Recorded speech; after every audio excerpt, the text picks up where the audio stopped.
We'll be joined by Dr. Mercy Korir. She's our guest host for today. She will be joining us, and we'll talk about this in detail. Our fight against COVID, the progress that we've made, and what is happening around the countries and the counties. A lot of things. Let's start where we always start. The numbers in the 254 in the last 24 hours. What are the numbers that we saw in the last 24 hours? Pushing Kenya over. Now well over 5,000. New cases yesterday, 178 new cases. So that's where we are now. And then 5,384 is the total number of confirmed cases in the country. 1,857 recoveries with unfortunately 132 deaths. Low hospital admission as many change habits. And with the announcement of these new cases, it has also revealed that the reduced cases of pneumonia and diarrhea as a spillover effect of the measures put to combat the spread of the disease. So pneumonia and diarrhea are symptomatic illnesses associated with the infection of the virus, which causes COVID-19. As documented by the World Health Organization. And they see that, according to Dr. Kamuri of the Kenyatta National Hospital, the measures having been put in place of hand washing and people being extra careful then has seen a reduction in some of these other cases. So these are some of the things that they're looking at as successful byproducts of the measures having been put in place for COVID-19. However, experts sound shocked. Well, no, I think the thing is, I don't know if it's sounding shocked more than, at some point you've got to be seen to be winning, right? So these are some small wins that they see. That, there's a reduction in cases of pneumonia, reduction in cases of diarrhea. What I mean by that is that these experts would know that preventive healthcare is better than curative. Should know. They will know. Yeah, they know. And now they're coming to say, you see now because people are washing hands, come on. So it should have been obvious. Even for the policy, advising the policymakers that this is the way to go. Let's focus on preventive healthcare. You talk about this all the time. All the time. So results are here to be seen. And therefore, our efforts should be, even when you talk about universal healthcare, focusing on preventive healthcare.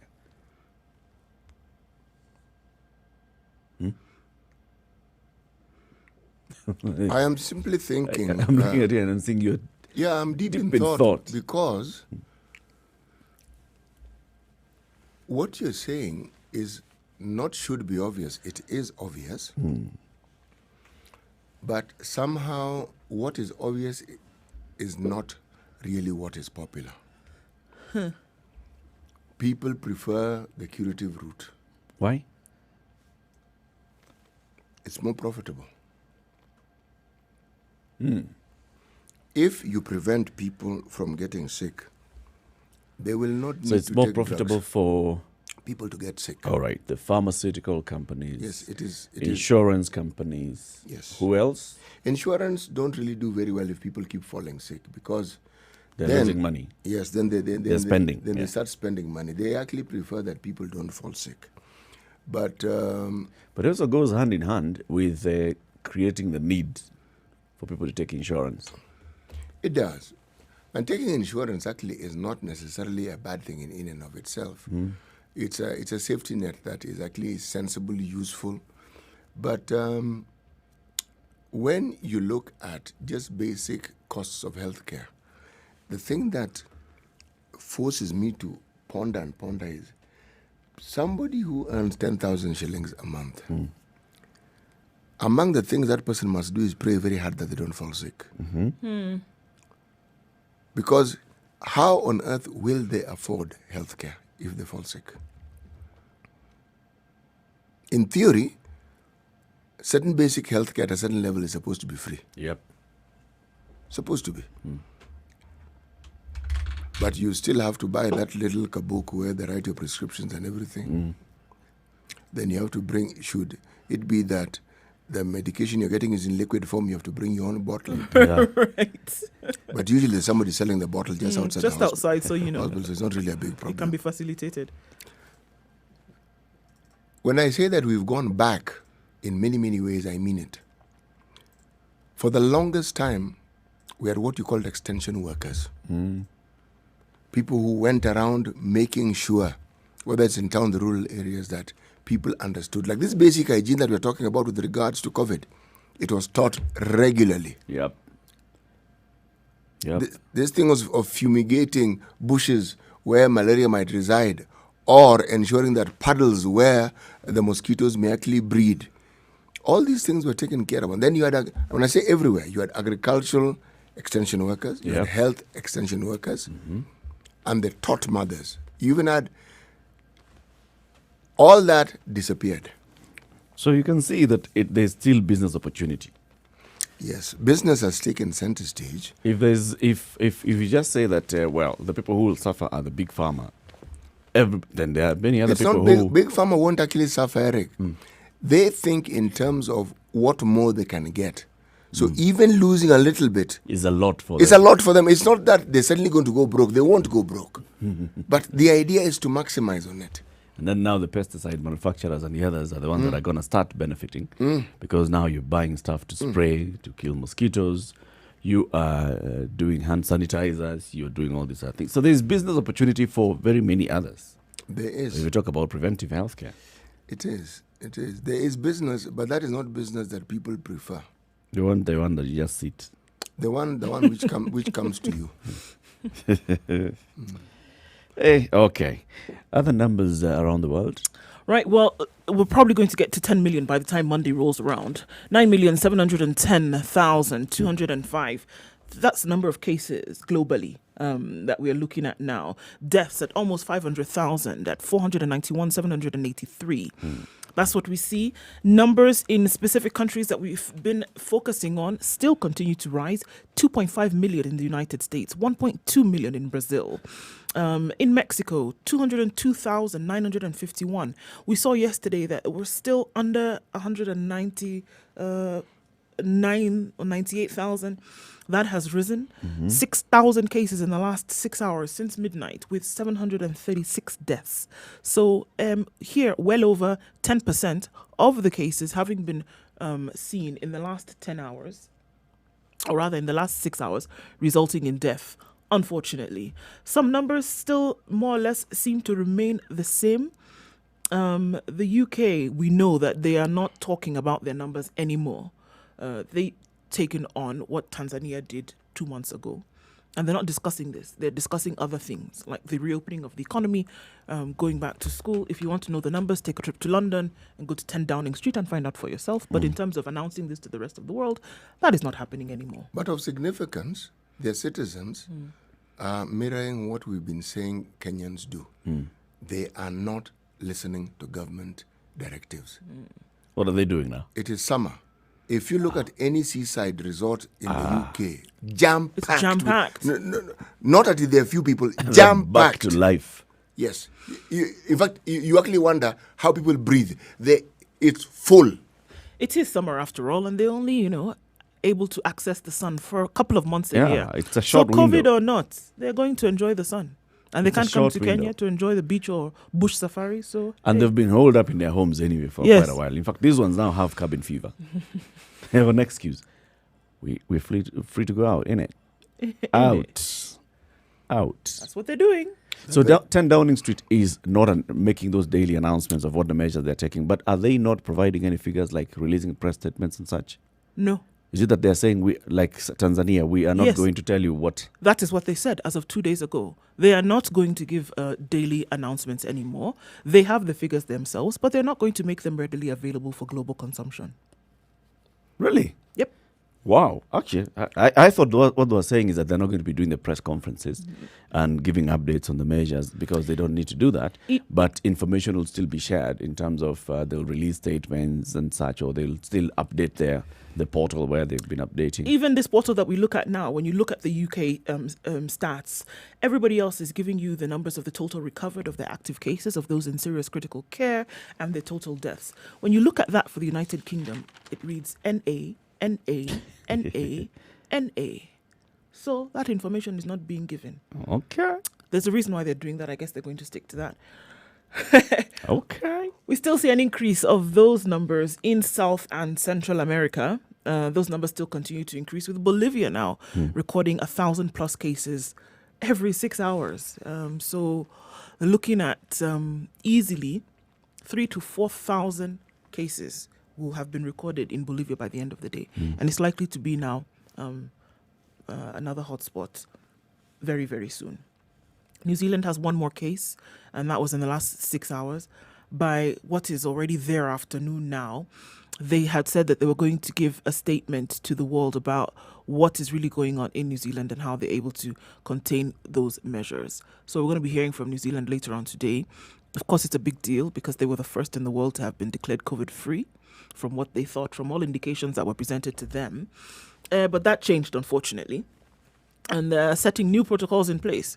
So it will be interesting to hear exactly what that is and how they've been able to, step back or rather reintroduce those measures. Okay, look at South Africa.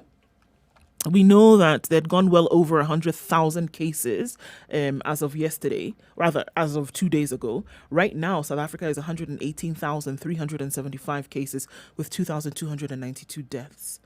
And I wanted to look at Egypt. Egypt, interestingly, was gaining in terms of their cases.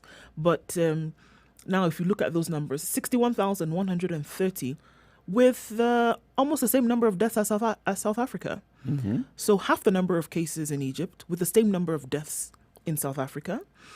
And Nigeria, 22,000 cases with 22,614 cases with 549 deaths. Another country which is not testing to capacity in terms of what should be able to do testing across the country. Population of 206 million people and having done under 500,000 tests. So that is what we see. That's what it looks like. That's the lie of the land. Yep. Okay, so to speak. Okay, let's take a short break. 16 minutes after 6 o'clock. This is the Situation Room. It's Kenya's biggest conversation. We are going to be looking at the weather shortly and then also give you an opportunity to win 1,000 shillings worth of free Safaricom airtime. If you've got your Safaricom mobile phone and you'd like to read the Standard newspaper today, just dial *550*2#. That's *550*2#. The Standard newspaper will be accessible to your mobile device at 20 shillings only.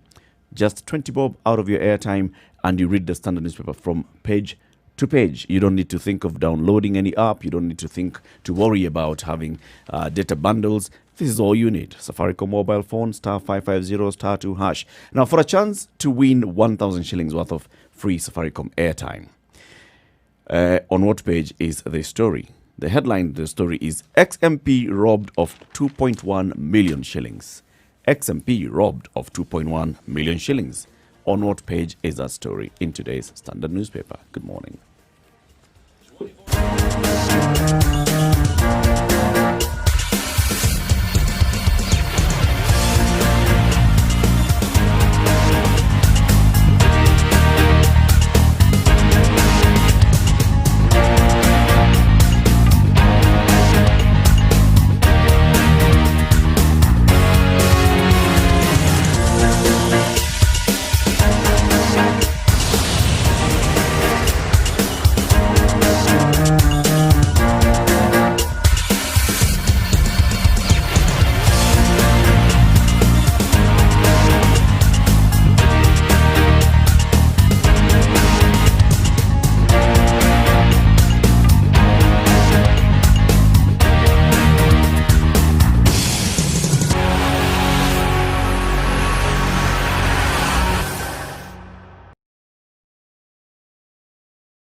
All right, let's see what a Friday has in store in terms of our weather. 12 degrees in Nairobi this morning. We'll see highs of 24 and lows of 12. Nyeri at 13 degrees is partly cloudy. We'll see highs of 22 and lows of 13. Nakuru, clear skies at 12, highs of 23 and lows of 12. Eldoret today at 12 degrees. Seems everybody's at 12 today. All right. Thunderstorms expected for later in the day with highs of 20 and lows of 11. It's 18 degrees and clear skies in Kisumu this morning. Highs of 27. Showers expected for later parts of the day to go well into the weekend. And in Kakamega at 16 degrees is partly cloudy. We'll see highs of 24 and lows of 15. Mombasa at 24 degrees is mostly cloudy.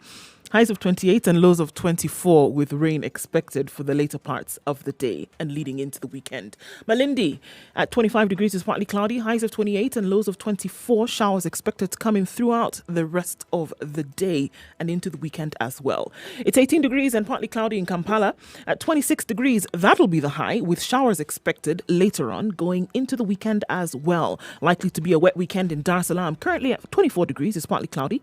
Highs of 29 and lows of 22. Let's take a look into Joburg, where it's quite chilly at 4 degrees this morning. However, clear skies and sunny conditions throughout the day. Highs of 16 and lows of 3. It's 26 degrees and clear skies in Lagos. 29 the high and lows of 24 with showers expected later on. All right, let's take a quick look into New York, where at 23 degrees, it's still Thursday night. We'll see highs of 29 for Friday with lows of 21. Clear skies in Paris at 22 degrees, highs of 31 and lows of 19. With showers and thunderstorms expected for later. And finally, for now, in London at 20 degrees. Clear skies with a few clouds, but it'll be a showery afternoon into the weekend with highs of 29 and lows of 15.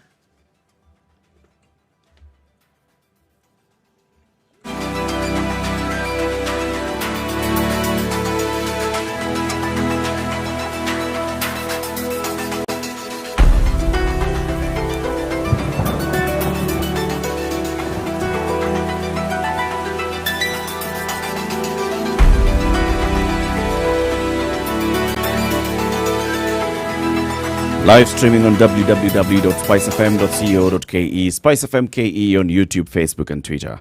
0719-012-600. That's 0719-012-600. If you've dialed star 550 star 2 hash on your Safaricom mobile and with just 20 bob, you've been able to access the Standard newspaper this morning, we want to give you 1,000 shillings worth of free Safaricom airtime. Just call and tell us on what page in today's Standard newspaper is the story with the headline XMP robbed of 2.1 million shillings. XMP robbed of 2.1 million shillings. You've got until 7 o'clock to win this, or tukule hii pesa sisi peke yetu. Let's take a look at the headlines. What do you have? Okay. Yes. MP loses seat and has to pay 1 billion shillings or serve 52 years in historic court ruling.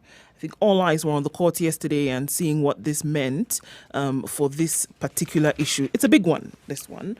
And I know we'll look at this a little bit more, but just to understand that, you know, the sentencing is what was taking place of these two individuals yesterday.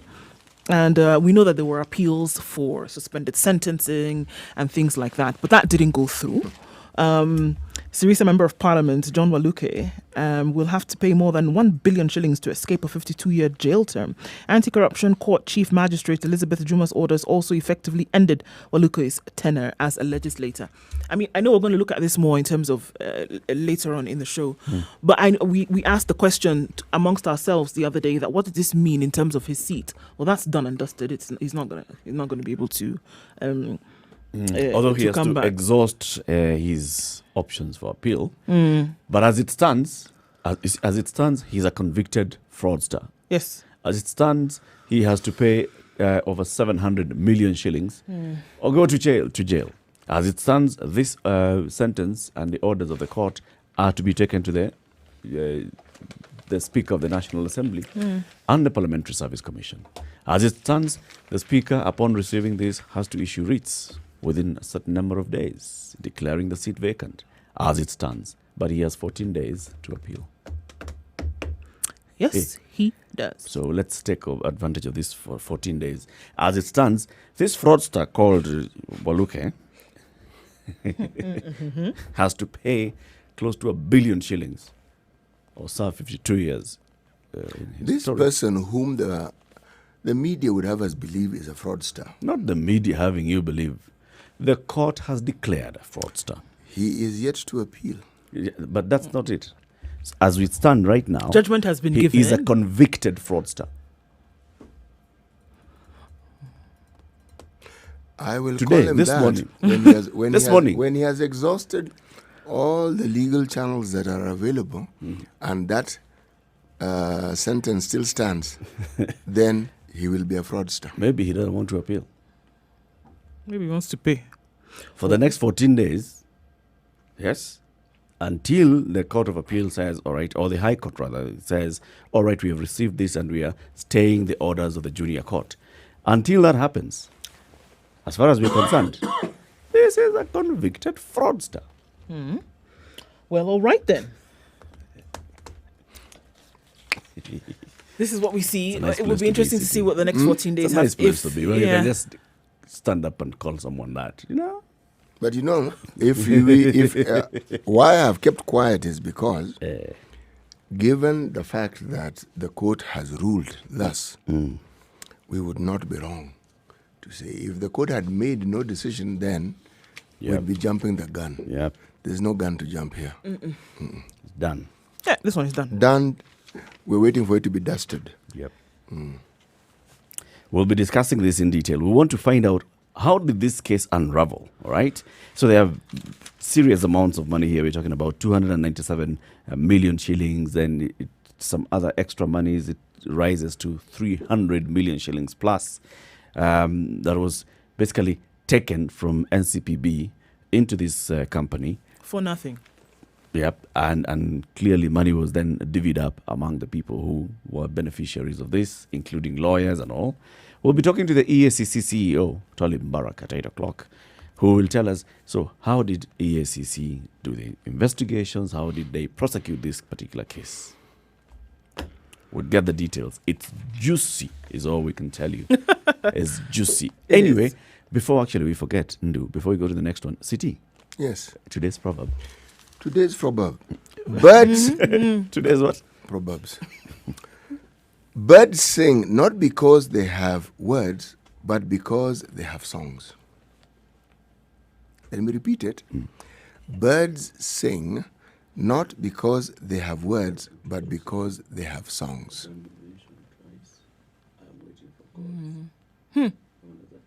Interesting. It's an African saying. One of those sayings we're told it's African. Well, then. Something to sing about. Okay, then.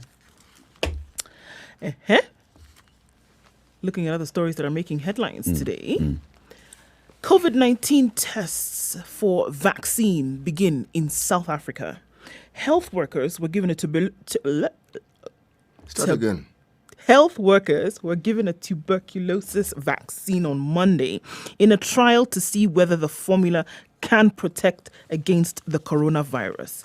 I think it's great that we see more and more people on this continent, or more and more countries taking, some kind of lead to get some of these things sorted out. So it's the BCG vaccine, right? Which most children, or we would hope most children, are getting at birth, within 1 to 2 days of birth. Hundreds of South African health workers were given a century-old tuberculosis vaccine on Monday in a trial to see whether the venerable formula can protect against coronavirus. Devised at France's legendary Pasteur Institute 100 years ago, the Bacillus calmette-guerin vaccine is one of the world's oldest and most trusted immunizations. We vaccinated the first participants this morning, according to Duncan MacDonald, head of business development and marketing at a clinical research organization called TASC. Trials began in Cape Town, where BCG booster shots were administered to 250 health workers, while another 250 received a dummy formula, or what is known as a placebo. There are observations that this BCG vaccine does something to the immune system that we don't really understand.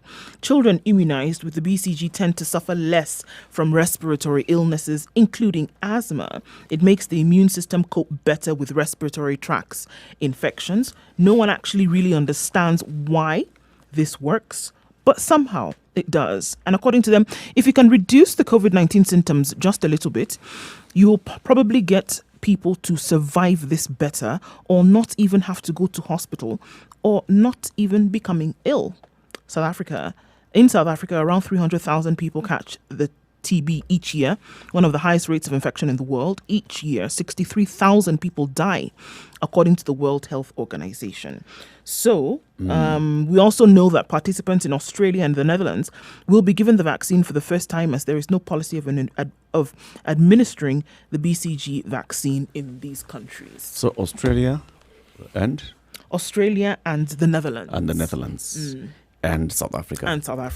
I'm assuming that the South African medics had gotten BCG when they were young. We can only assume. So this is like what? This is a booster shot. A booster shot. Right. So the booster, as vaccines happen, once you get a booster, basically that's what it is. It's basically to up your immunity just a little bit more. So this could prove helpful, especially when it comes to things like COVID or other respiratory illnesses. And they'd like to see if this would work. Okay. Have you heard of, there was talk of trials taking place in Kenya? Remember? Yeah. Oxford University working with Cambridge, applying to do this in the country. They were the initial stages where they were seeking the approvals for this to be done. So that is where it's still in the approval stage to start out. It has not actually commenced yet. Okay. So remember, you can call us 0719-012-600 for a chance to win 1,000 shillings worth of Safaricom airtime just by telling us on what page this story is. Ex-MP robbed of 2.1 million shillings. This is the story of former Wajir Senator Abdirahman Hassan, whose driver is alleged to have robbed him of 2 million shillings. So the police are looking for this driver. So ex-MP robbed of 2.1 million shillings. He had 2 million shillings. He had 2 million shillings in a car. Good. And then car goes missing, driver goes missing. Money goes missing. Driver not found, money not found, car found. Did the money really exist? So he says. Driver not found though. Motive. Boy take off. Maybe it was 210,000 bob. Or no. Or maybe it was 20,000. Or maybe it was 20,000 shillings. 0719-012-600. Jude Odwar from Westlands, Nairobi. Good morning. Good morning, Eric. How are you? I'm fine, thank you. How about you? We're well. Have you downloaded the Standard newspaper on your mobile device? Yes, I have. Hey. On what page is this story? Page 8. It's on page 8 of the Standard this morning. Yes. This is what you reckon. What's the headline for the story? Ex-MP robbed of 2.1 million shillings. What's the story about? It's about the ex-senator of Wajir, Abdirahman Hassan. Mm-hmm.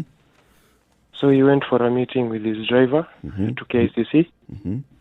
So at the back of the car, he had a sack of 2.1 million shillings. Right. So at 3:30, after coming back from the meeting, he found the driver missing and the car missing too. So later, when he reported to the police, the car was found about a kilometer away with the keys still in the ignition and the driver missing, yeah. And then he reported that 2.1 million shillings gone. Yeah. Jude, congratulations. Thank you. Congratulations. You get 1,000 shillings worth of Safaricom airtime. You speak to our producer, John. He'll take your details and you receive your airtime. Okay, thank you so much. Interesting story, that one, isn't it? Yeah, very interesting. That driver. What? See, it is. Well, I wonder where he is right now. We know whether there was money, actually.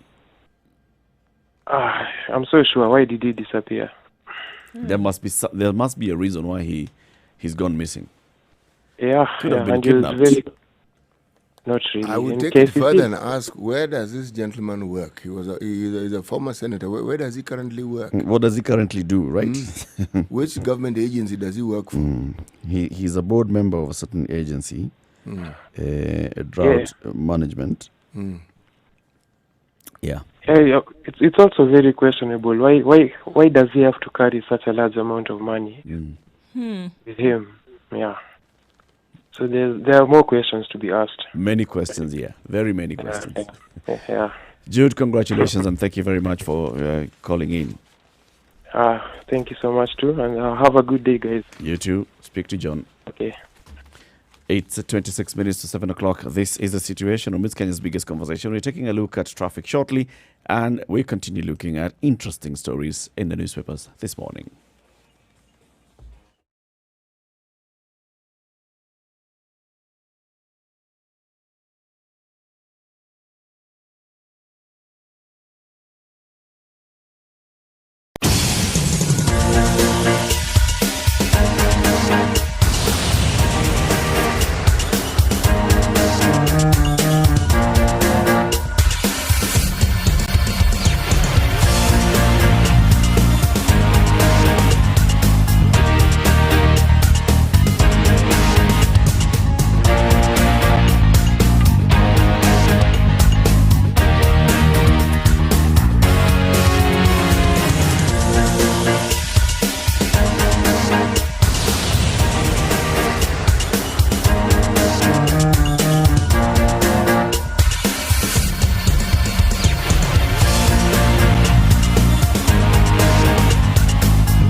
All right, it's looking good on Juja Road today. Not much traffic. Outer Ring is also flowing very, very smoothly. Unfortunately, there's an accident, however, along Komarok Road from Outer Ring Koch Bridge involving a Matatu and a couple of other vehicles. So that is going to affect traffic in that area.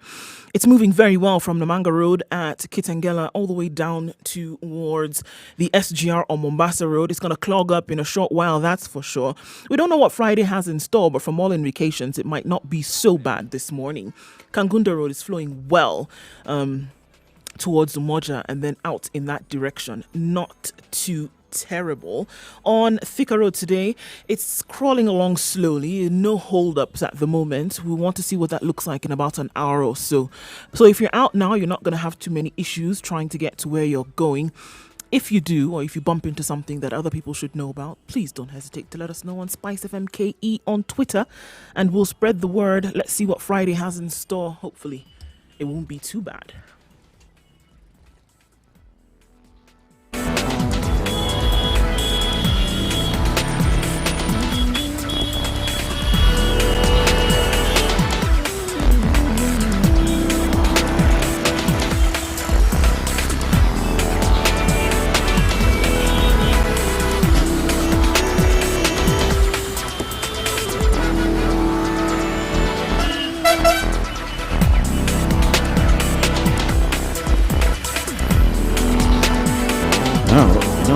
We're talking about COVID-19. We've been talking about everything else in this country. Bilharzia, Kwashiorkor, marasmus, and there's Kala-azar as well.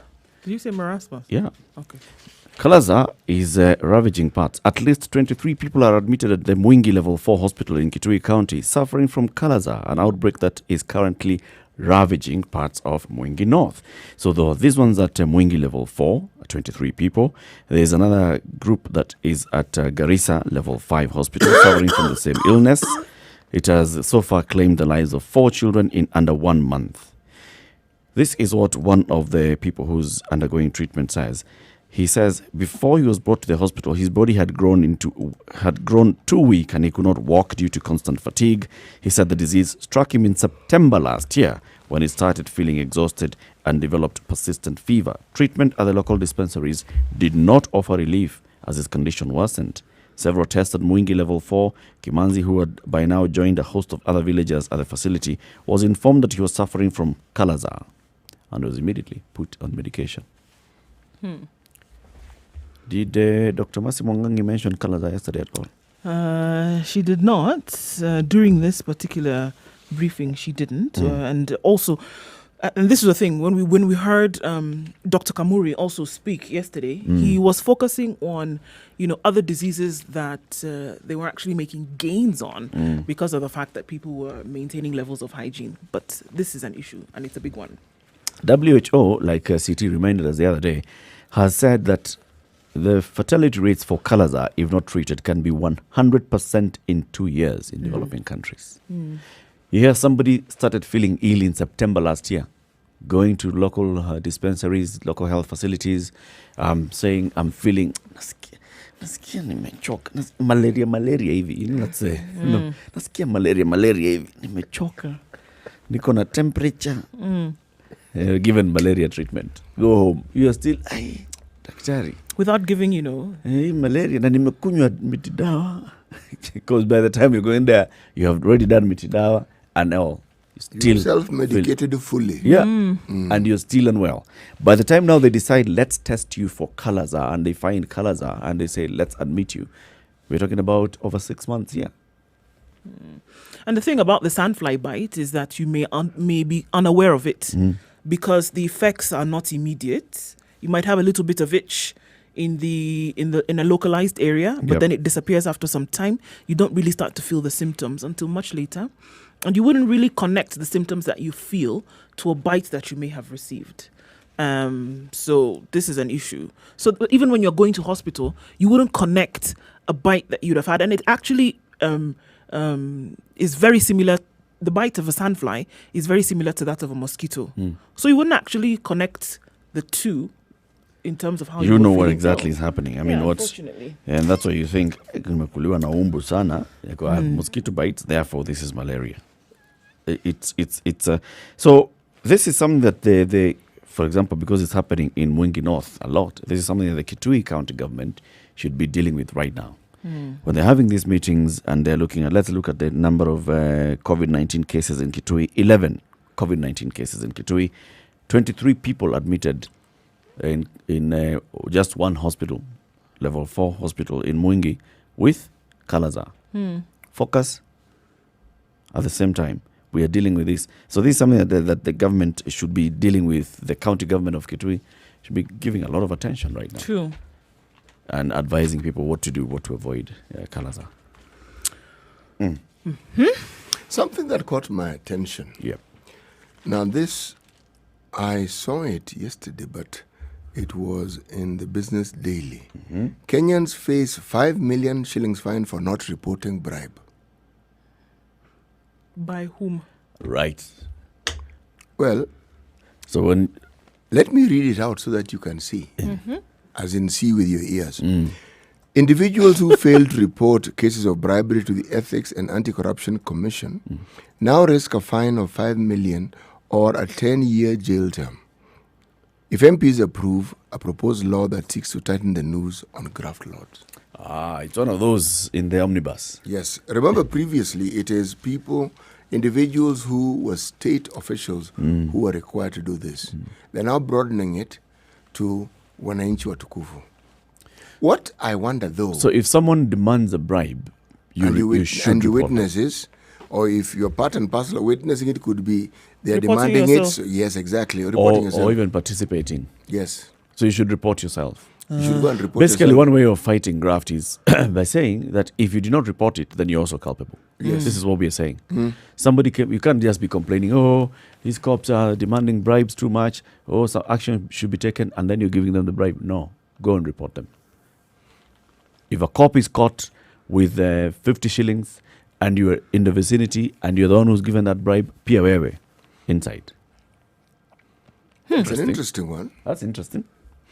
Because essentially what they're doing is they are broadening the scope for whistleblowing. Yeah.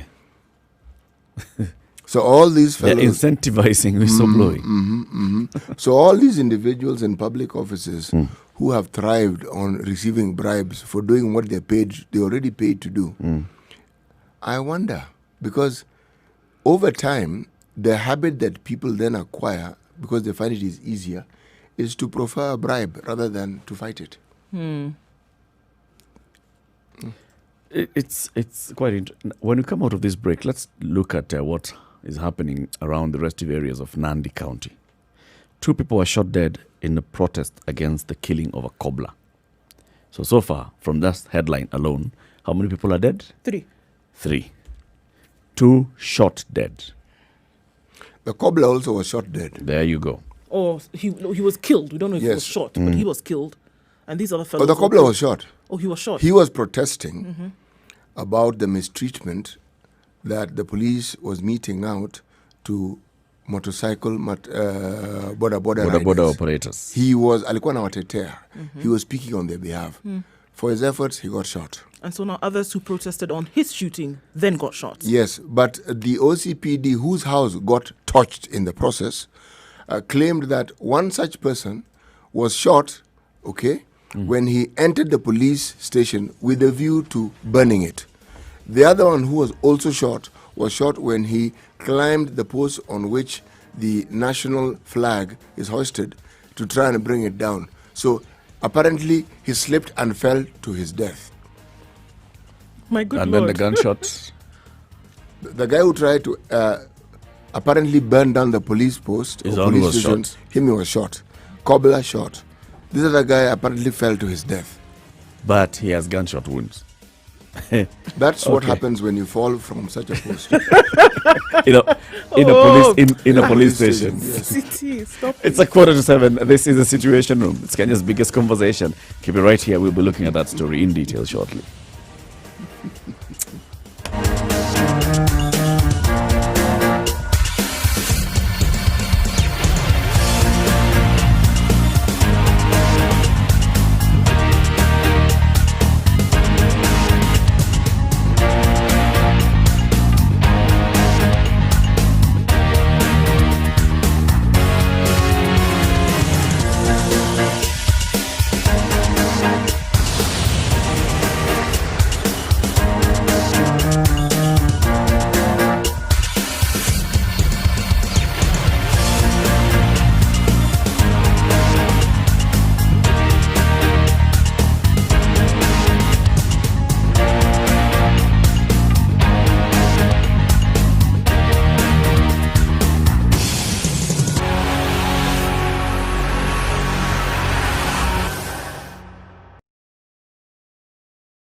Classic soul, R&B, smooth jazz, neo soul, and nostalgic ballads. Make some noise. You're listening to Spice FM.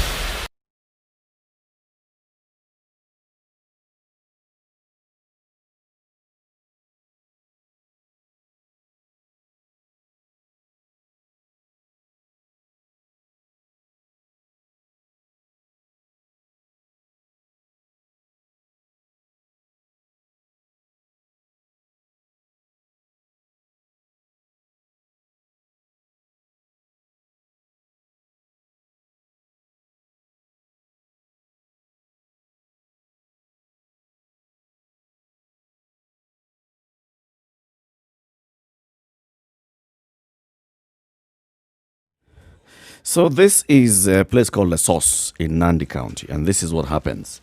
An altercation between a border rider and a police officer in La Sauce ended tragically with 3 people shot dead. So it starts with border rider on his motorbike, and there's this regulation that you need to wear a face mask. Border guy not wearing face mask, allegedly. 2 police officers on patrol confront the border guy. Wear happy face mask, you know what happens in such incidences. Then this physically disabled cobbler, right, called Lazarus Tirop, tries to come and talk to the police officers and tell them, come on, guys, you know what's happening. In the ensuing confrontation, Mr. Tirop, the cobbler, gets a bullet to the head. People see this, people now react. People head towards the police station where these police officers had come from, and they, first of all, torch the OCPD's house. Just for starters. Yeah, just for starters. As they are dealing with these other things, now cops are enraged. They're like, hey, hii kurusha mawe kwa polisi. Hii ni kuchoma polisi. They react. People are shot. 2 more. Others are injured. The OCPD, like CT said, says it's true 2 more people have died. One was shot after he entered the police station and attempted to burn it. The second person climbed the flag post and tried to lower the flag before falling to his death. Upon which a bullet dislodged from one of my officer's guns and entered his... Well, I don't know. I'm adding this. Okay. But Eric, I think you missed the point. When you slip from a flag post and fall down, the indications, anyone seeing you on the ground will not know what will have happened. Oh, So how you get to know is when you have bullet wounds. that you are now That you dead. fell down from the post. Yes. Okay. Signs of falling down from a flag post Post. in a police station. Bullet wounds. Bullet wound. So if ever you hear of a case where somebody claims... And or usually disclaimed- fatal. Yes, So anyone claims to have been shot. The truth is that they were actually up a pole. yes.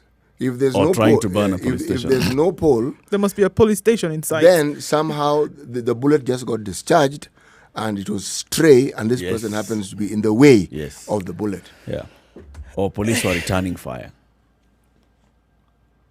To people who were unarmed. But they were returning But they were fire. returning and fire. unmasked. This was the problem. Yeah. Wow. So when you're unmasked, you're throwing those droplets with COVID-19. So the It's only way for lethal. them to Yeah, sort yeah. you out is shoot at you. Is in self-defense. Return fire. In self-defense. Okay. Got it. You don't treat this disease normally. Do not treat it normally. It will treat you abnormally. Clearly, it'll shoot you. This is, just when we keep talking about police brutality, heavy-handedness by police getting to a point where you wonder whether they're using their training, then this happens. Because at what point would 2 police officers, a border person, and a physically challenged person end up in such a tussle that the physically challenged person gets a bullet to his head? What is it about the altercation? What is it about the discussion that led to the drawing of the... Of a gun. Yes, what is it? What was this threat that the officer faced? At this point. It's It's bizarre, isn't it? No, it's really unfortunate. It's really, really unfortunate. Because People have died. Yeah, people have died. And we keep talking about this. The numbers keep... Now, this is statistics of how many more people have been killed by police bullets this year. Why is it the first and only means to be able to deal with something like this? Like you feel as if you need to discharge your weapon and that's Yeah. how you... Or do you think... I don't understand. When they discharge the weapon, do they think that it will not cause any kind of harm or death? No.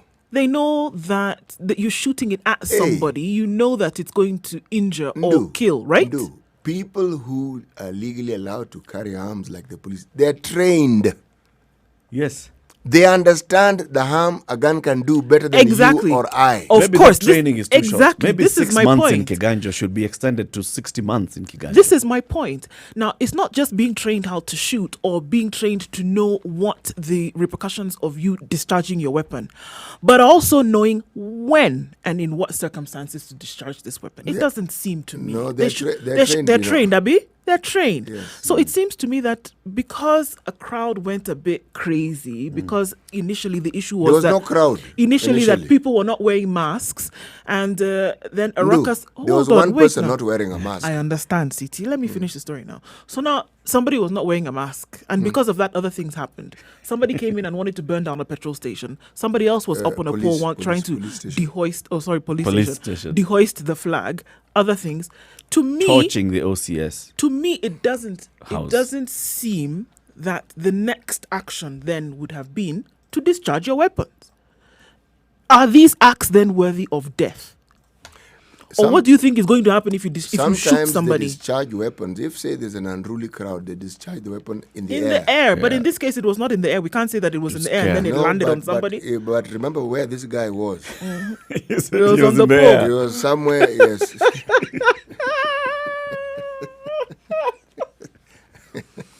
But the point of what I'm trying to... He came to the ground later after he had been assisted. But... City, please wait now. This is the thing. See, now I'm trying to be serious and you're... This thing. Tell him what you're telling him. Abiro. Yes. But my They my are point is trained, that Abiro. they are trained. We know this. But at the same time, it's not just a training in what you do with your hands, but training in how you engage your mind before you engage your weapon. You should know that there are some circumstances Is that training within enough? which it's not. It's clearly. 6 months going to Kiganja for 6 months. You're running every day. You're running in the morning. You're running in the evening. You're saying, yes, Afande, do Afande. You're being basically Because that's just the made physical to part of understand. it. Yeah. Follow command, right? First of all, there's that doctrination of, well, you've got to be indoctrinated into understanding command structures and into understanding your place in the pecking order. You follow command. There's that. And then there's the second thing of you're being taught the penal code, all those things. You need to understand how, then you're being taught psychology of how to deal with people. When somebody comes and they're completely out to irritate you and annoy you, how do you react? When somebody comes and they are completely dejected and they seek your help, how do you react? When somebody comes and, what they're reporting is something that is completely shocking, how do you react? All those things, 6 months. I don't think Maybe it's enough 6 months actually, is not because enough. you think about it yourself. If somebody came at you and they were quite irate and irritated, would your first port of call be to reach out and slap them in the head? Well, sometimes. You would. I mean, It depends on how they're coming. exactly. But If they're do coming do you have the completely time? there to kind of try and show you, what are you telling me? I'll slap you first. Natural reaction. You must understand what the slap is meant for.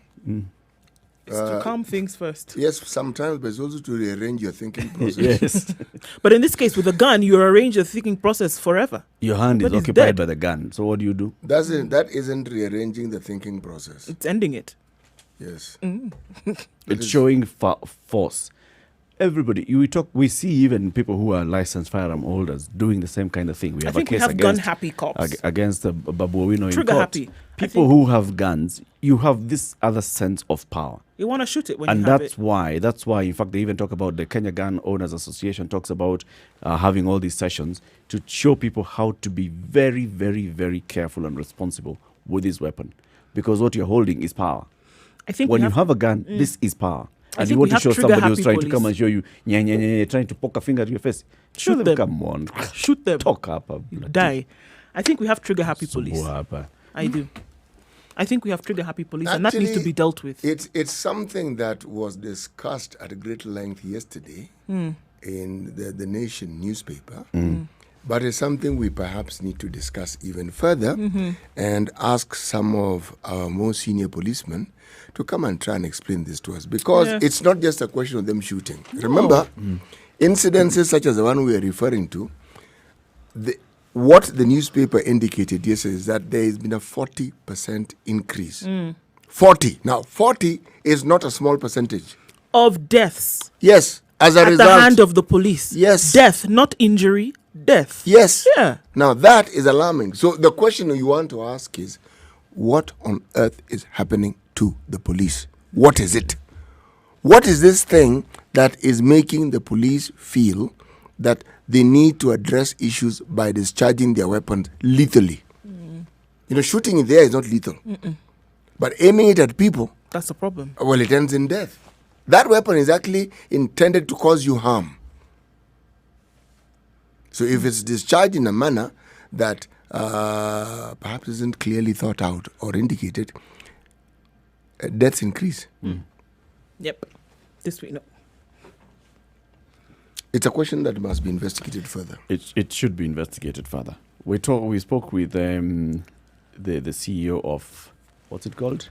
The Independent Medical Legal Unit, Yeah. and he was giving us the statistics and saying, look, we have worked with police officers, we have, been involved in the issue of police reforms.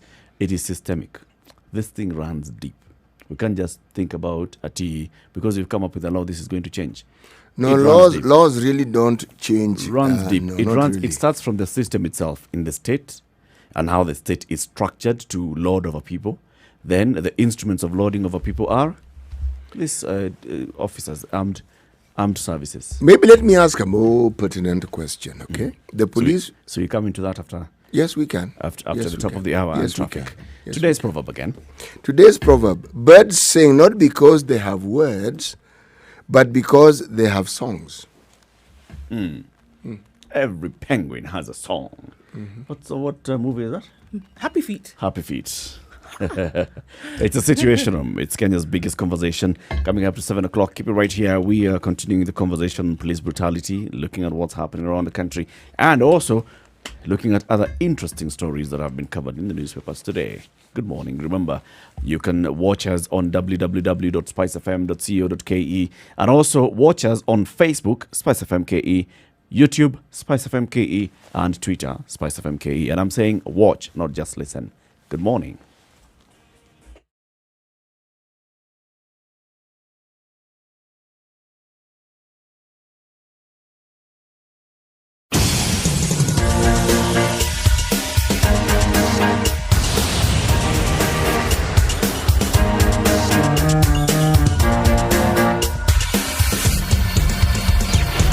All right, so it's moving on Jogger Road this morning a little bit more slowly than we'd like, getting to the City Stadium roundabout and then getting into the CBD from there. It's moving also on Juja Road and at the junction there as you try to get out into the CBD. You wouldn't have too many issues. It's a little bit slow, but it'll be fine. Thika Road then getting into right around the Pangani underpass. All the way as far back as Safari Park Hotel, we see it snaking along quite slowly today. And we have traffic outbound. I'm not surprised. It is Friday. People have plans for the weekend, as it were. We'll see what that looks like later on. But for now, it looks like it's A-OK. Spice of MKE, that's how you can reach us on Twitter. Let us know what you see if you bump into any sticky situations. And we'll spread the word.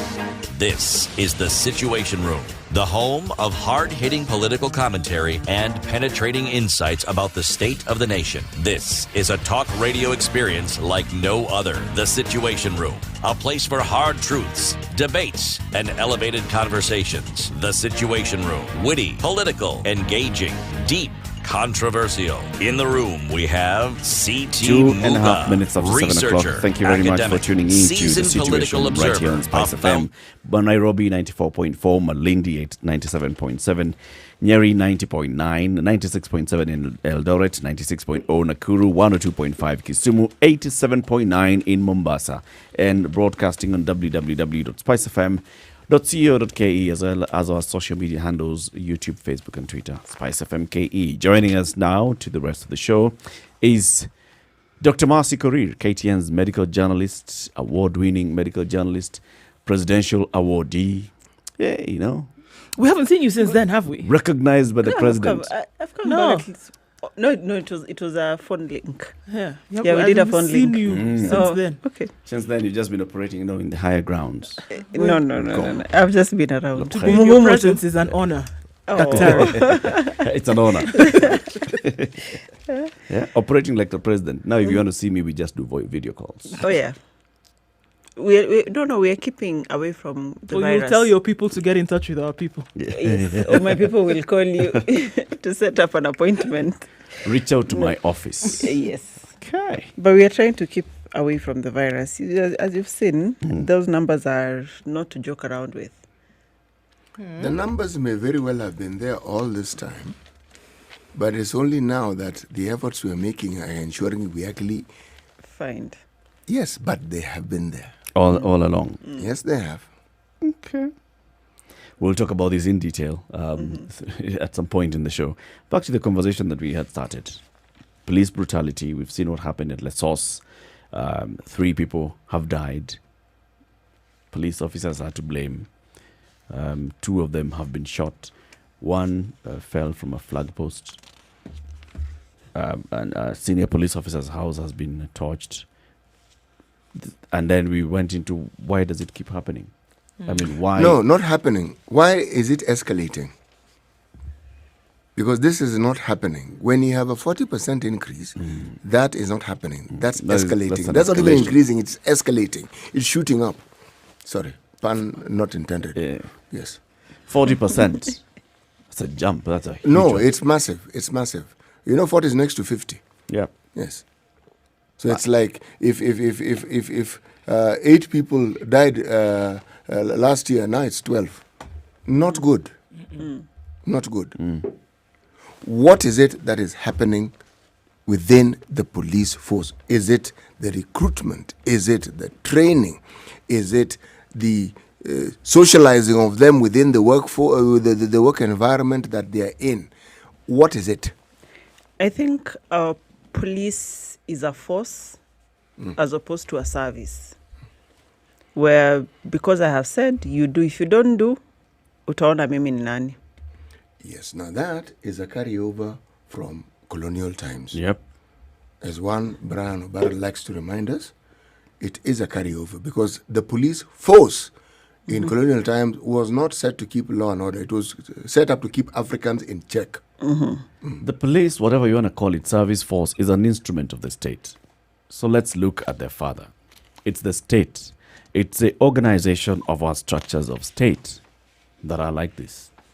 Because that's how they are. Even when we talk about we'd like to reform our police and stop calling it a force and start calling it a service, say we want to create other structures that increase internal mechanisms of transparency and accountability within the police, create IPOA, create internal investigations unit, internal affairs unit of the police, look at how you're recruiting the police officers, how you're training them, Ask police to live among civilians. Ask the police to live among civilians, come up with community policing programs, all those things. If the structure is not changing, it doesn't make any sense.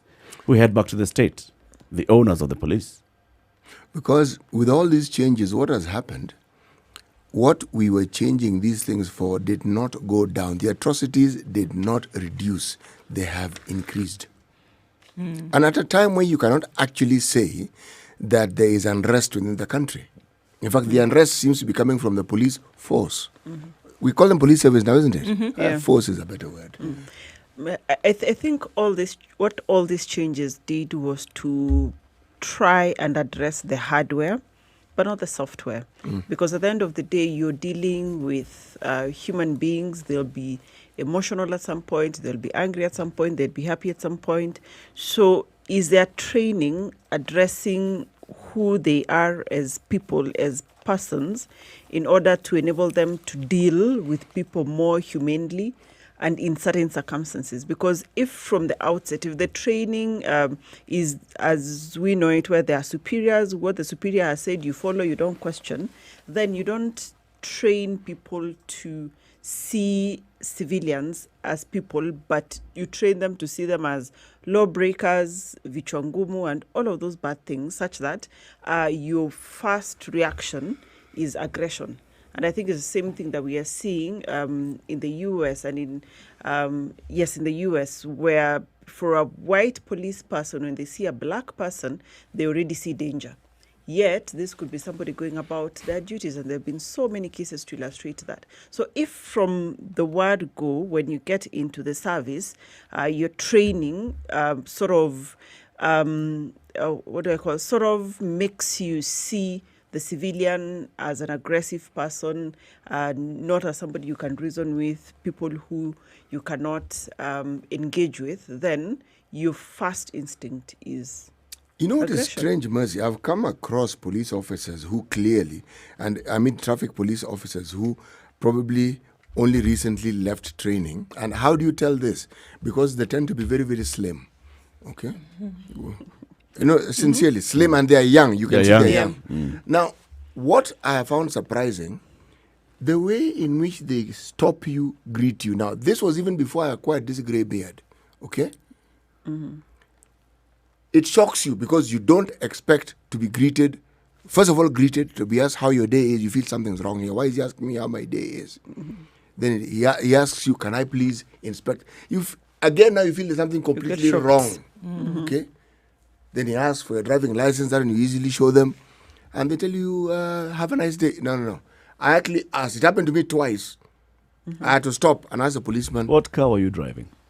I was driving a Premio. Oh, okay. Yes. And premiums are still new. Yeah, they were New shape. They were new-ish. Yeah, This because new if you're in a pro box, No, there's a point I'm trying to make here. I'm trying to say There's a point we are making. they are not trained to be what we see. These are habits they acquire once they're in the force. That's what I'm trying to say. So they acquire from their seniors in the Yes, force. they do. Now, the seniors are the ones who train them in No. Kiganjo. no, It's remember, systemic. city training here does not mean the Kiganjo point only. There is the apprenticeship where you work under somebody and you get to learn on the job and see what your superiors are doing, what they tell you to do. That is still part of training until, it's on the job training of actually what to do. Because when you come out from when you come out of Kiganjo, you're like you can fall anywhere. You can go into the anti-stock theft, you can go into traffic, you can go into airport, you can go anywhere. And that is where now you get your skills and you learn at a certain line of police service. So there's the one that makes you the police, and then there's the one now that puts you on the job training. By the way, what you've actually just said is that all this thievery and all this wrongdoing, they learn while they're either in internship or they're being... Because it's not what they're told, it's what they see. And for them, it's not even what they see sometimes. It's what they're told to do. Yes. So that's where they pick it up. It's a system. And why is it that all this is allowed to happen for all these years? You keep talking about it and you see nothing happening. It comes back to the government, the state system. The system that we have, what we inherited from colonialists, was not just a police service that was brutal. The police at that point were an instrument of the state to quell tensions, not tensions, but the uprising by these black Nyodis. That's what was happening. It was carried over. Now we have it here. What is the state using? The state is using the police as an instrument to basically just control people. So to the state, that system is not control, subdue. Subdue, yes, thank you for the word. It's just for subduing people. The system, if it's structured that way, you can take this person to Kiganjo. You can even say that Kiganjo they're only going to be trained by the saved police officers. Right? By those who are saved and born again. Born again. Yes. Okay. Those are the only ones that are going. Those ones that go to preach and they say, I cannot take a bribe. And some even try to leave those ideals. You can pick the very best police officers, those genuinely honest police officers, and take them to Kiganjo. You're the ones who are training our police service system. Same. Come out of that, they get deep into the same murky waters. So this whole thing that we keep talking about, when you're talking to IPOA, not IPOA, but IMLU, when I'm speaking to the IMLU boss, remember he told us, for example, look, at the beginning of these curfew stories, the Inspector General of Police said, I have instructed my officers on the ground. This is how we are going to behave during the curfew period. All right? After the Likoni chaos, he came out and said, in fact, there are protocols on how to carry out and enforce the curfew. Soon after, there were all these issues. Did you see the IG saying, I am taking direct action? They have disobeyed my direct orders? No. Up until now. We are having all these issues. Now the IG of police is saying on one day every 2 weeks or so, he'll be doing a Twitter live chat with people. Which people? You and I, you can talk to him and ask him questions. And he'll be responding on Twitter. Where are the majority of the people? Are they on Twitter? Who will you be addressing on Twitter? Give an example of this incident that happened. The cobbler. It's one avenue. It's one avenue. But you see, the point is, it's one avenue. But the point is, even if he said he'll be going to radio, I'll be on Twitter this day, I'll be on radio the other day, I'll be wherever. Still, if he's not addressing something like this, he's not addressing it. He's actually just talking. Yeah. And he's entered the realm of politicians who, with every problem, they talk at it. Mm-hmm. Now, he also wants to join them and he wants to talk at what is actually being told. But, Eric, when people talk of reforms, because I've heard of reforms being suggested, being brought to the police force. Clearly, these reforms don't achieve what it is that they were intended for. That is, if they were implemented at all. Yes. But the question still has to be asked. What sort of people are we recruiting? Because we had all these problems before, but you didn't see this number of deaths. Maybe you So didn't what see do you that, think? Maybe you didn't see that the sort number of people that we are deaths. recruiting are people from our community, whatever kind you're saying.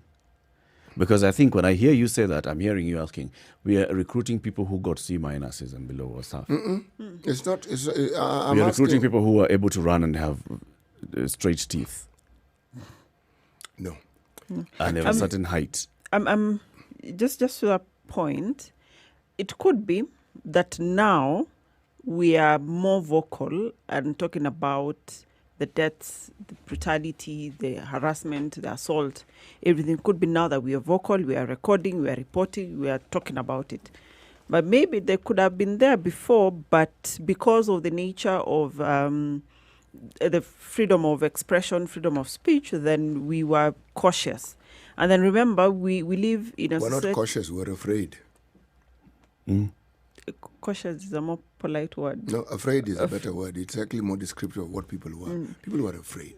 Because you don't know if you say it, you could be the one going Who'll down be next. targeted. Yeah. Yeah. So it just could be that we are talking about it now. But I don't think anything has changed. I don't think anything has So changed. what you're saying is that in actual fact, it hasn't worsened. It's just that we're reporting it more. It's become So the something. 40% jump is not 40% jump in actual cases. It's 40% jump in reported cases. And the possibility is quite high that there are very many more. I mean, we talked about just the other day in the paper, there was a report of individuals who had gone missing, whether they had been, killed by police, whether they had been disappeared, whatever the case may be. We know, or we could assume, or from all of this, from indications, we could then say that, more people I like that coinage.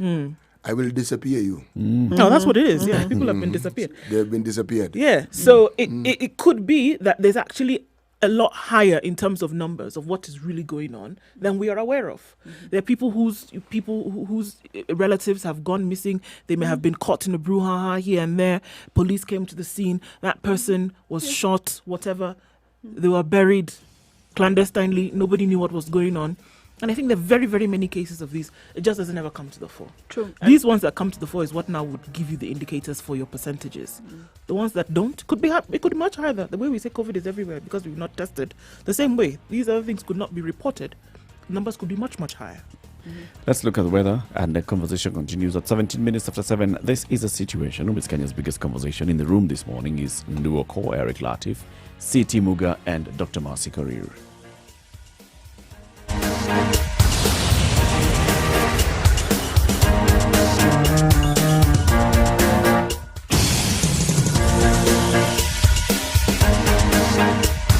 All right, the sun's peeking through the clouds in Nairobi today at 12 degrees. We'll see highs of 24 throughout the day. And then in Nyeri at 13 degrees, clear skies this morning, highs of 22 with partly cloudy conditions to go on through the day. Nakuru, mostly cloudy at 14 degrees, thunderstorms and rain showers expected later on with highs of 23. And in Eldoret this morning, it's partly cloudy at 13. Thunderstorms have been forecasted for later with highs of 20 and lows of 11. Kisumu at 16 degrees, highs of 27 with showers later on. Kakamega will follow in fine form with thunderstorms later, highs of 24 going well into the weekend. In Mombasa at 24 degrees, it's mostly sunny with rain conditions coming in later, highs of 28 and lows of 24. Malindi is partly cloudy at 24 degrees. We'll see highs of 28 with showers later in the afternoon. We'll see Kampala having rain in the afternoon with highs of 26 and lows of 18. Partly cloudy conditions through most parts of the day. Dar es Salaam is partly cloudy at 23. Highs of 29 and lows of 22. And in Joburg, where it's rather chilly this morning at 4 degrees, we'll see highs of 16 and lows of 4, but with mostly sunny conditions. And finally, for now, in Lagos, clear skies at 26 degrees. We'll see highs of 29 and lows of 24 with rainy conditions through most parts of the evening.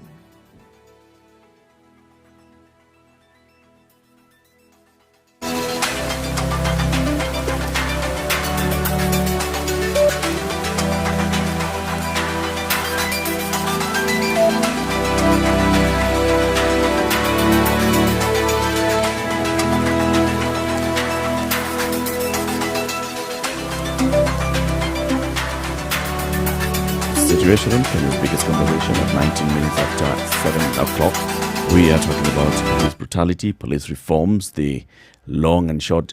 Look, police reforms flopped, right? It was designed to flop. Had it in the constitution, adopt a constitution and say that this constitution that we give unto ourselves, we the people, we are going to have a police service. We are going to have utumishi kwa wote in every sense of the word. And in fact, in order to clear the bad apples from the police service, we are going to form a team that's going to vet all police officers. All individual police officers are going to go through vetting. They were vetted. There were those that were found to be unfit to serve. They were removed. We restructured the police service and said instead of having APs and ordinary police having different command structures, let's have it centralized. We have all that. The structures are in place. The watchdog structures are also in place. Training has been revamped. I don't know what, but we're still finding this happening. People are still complaining about the heavy-handedness of police officers. And the action being taken against such officers, it's, a drop in the ocean. So yes, IPOA the other day had the highest number of police officers being taken to court for various offenses since IPOA was established. Mm-hmm. But is that not progress? It is some progress, but also look at the progress, the 40% jump. Maybe it's commensurate. Are they with commensurate? that. Yes. The issue of hearing policemen being taken to court was something that was so rare, it might as well be a meteorite. But now it is not uncommon. Okay? It isn't. So at least there is some movement in knowing that at some point there will be some consequences. Yep. Yes. Before this was not heard of. It was unheard of. Are the police being taken to court? How? Do you think IPOA has gotten to any point in the police stations where it's a deterrent? Where people start thinking, hey, no, not I could quite. end up. Not quite. So what is taking so long? Not quite, because the impunity that I think you see within the police force, that thing took root such a long time ago that getting rid of it, I don't think IPOA is a threat to the police. Not at all. At a deterrent. I don't think so. They listen, they hear, they say, okay. Doesn't.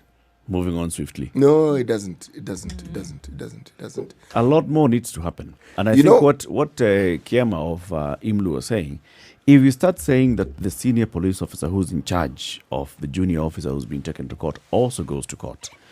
If IPOA, for example, started looking at it the way EACC and DCI have said, and ODPP, that we are going for high-impact cases.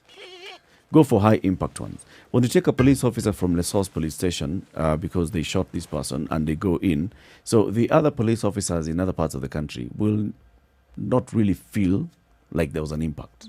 Because by the time these guys are being convicted, it's going to be 5-6 years down the road. If you take the commander in the county and hold them accountable for what your officers are doing, then you start having high impact. Yeah, I agree with you. I think for heads to roll, you must target where the buck stops. So if you're the boss of a certain police post and there's some rogue police officers, if you're held accountable, even if you do 1 or 2 cases and they actually get convictions, then it will probably start changing something, because the younger police officers will realize that when you're at a position of responsibility, then you will be required to live up to certain minimum standards. In which case, if you don't, then the consequences are A, B, C, and D. So yes, I agree. I think targeting the senior guys or getting the senior persons and having them answerable for their juniors, then we will probably see something. It's the same thing, and we'll talk about it in corruption. If the masterminds are targeted, then these other people who are to Mkono will not want to be to Mkono again, because heads will start rolling. When you deal with the head, when you deal with the head, you'll deal with it. Yeah. Was there a time when police were respected? Yes. In the community? And I'm asking that in relation to An SMS I've received from George, who is listening to us and watching us from Germany, and he says the real policemen used to wear a kaptula, a policeman who were respected in their communities, and they used to be looked upon as they offered best services. They did, actually. And I personally can remember a time when I was much younger. I was much younger at some point.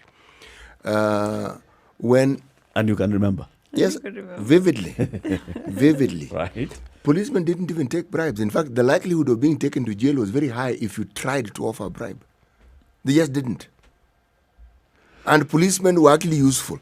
People did not actually fear policemen. Were they respected? Yes, they were. Let's look at two people in the community. Teacher, policeman. Teacher was more respected. Why? Simply because of what he did, what he was responsible for. Remember, someone who is bestowed upon the function and duty of maintaining discipline, order, law, his respect cannot be the same as that of the teacher. The respect a doctor is given, or doctors were given or are given, again, not the same as that the teachers are given. Yes. You see, the role of a teacher often is mirrored not just in what they are currently doing, but in what experiences those who are adults now remember from their days as students. So theirs is a much longer experience, and everybody goes through school. Not everybody encounters a policeman or a policewoman. Okay. And not yes. And there was at some level of respect for police officers. Yes. There was also some level of fear for police officers. Yes. And that's why parents would tell their children, nitakuitia polisi. And the child would cry. Actually, So the threat was greater if ukiitio mwalimu. It's always mwalimu. Ama nitaambia mwalimu wako. Mtambia mwalimu, you'll feel that there is discipline. Oh, you hear police, now this is a death sentence. Exactly. It is death sentence. I think there was an element of when we were looking at the police, because I mean, this thing is global. When you're looking at the police, there's an element of them removing your freedom, taking your freedom away. And that was what a lot of people would fear, because it wasn't just, I'll call the police for you, but I'll call the police for you and they will lock you up. Yeah. I mean, it came with the predicate. And that predicate was what would happen to you as a result of you calling this individual. You see, a child from the time they start going to school, what teacher said is was law. far, it was law. Yeah. What the parent said, law. you'd be told, yes, but teacher said. Yeah. Even today. Even if it's the wrong thing. The parents who have had it rough during this time of COVID, it's because teacher said, you're not the teacher. Why are you telling me to sit down here and doing my homework? Or teacher usually does this. Yeah, teacher does this. Teacher says it this way. It could be wrong, but teacher said it that way. And so that's the way it ought to be. It's interesting that we talk about, that if we saw heads at the top rolling, then that is when you would see that members of the greater force would fall in line.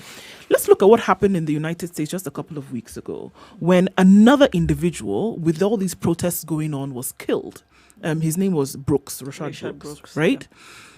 The chief of police of the Atlanta Police Department resigned.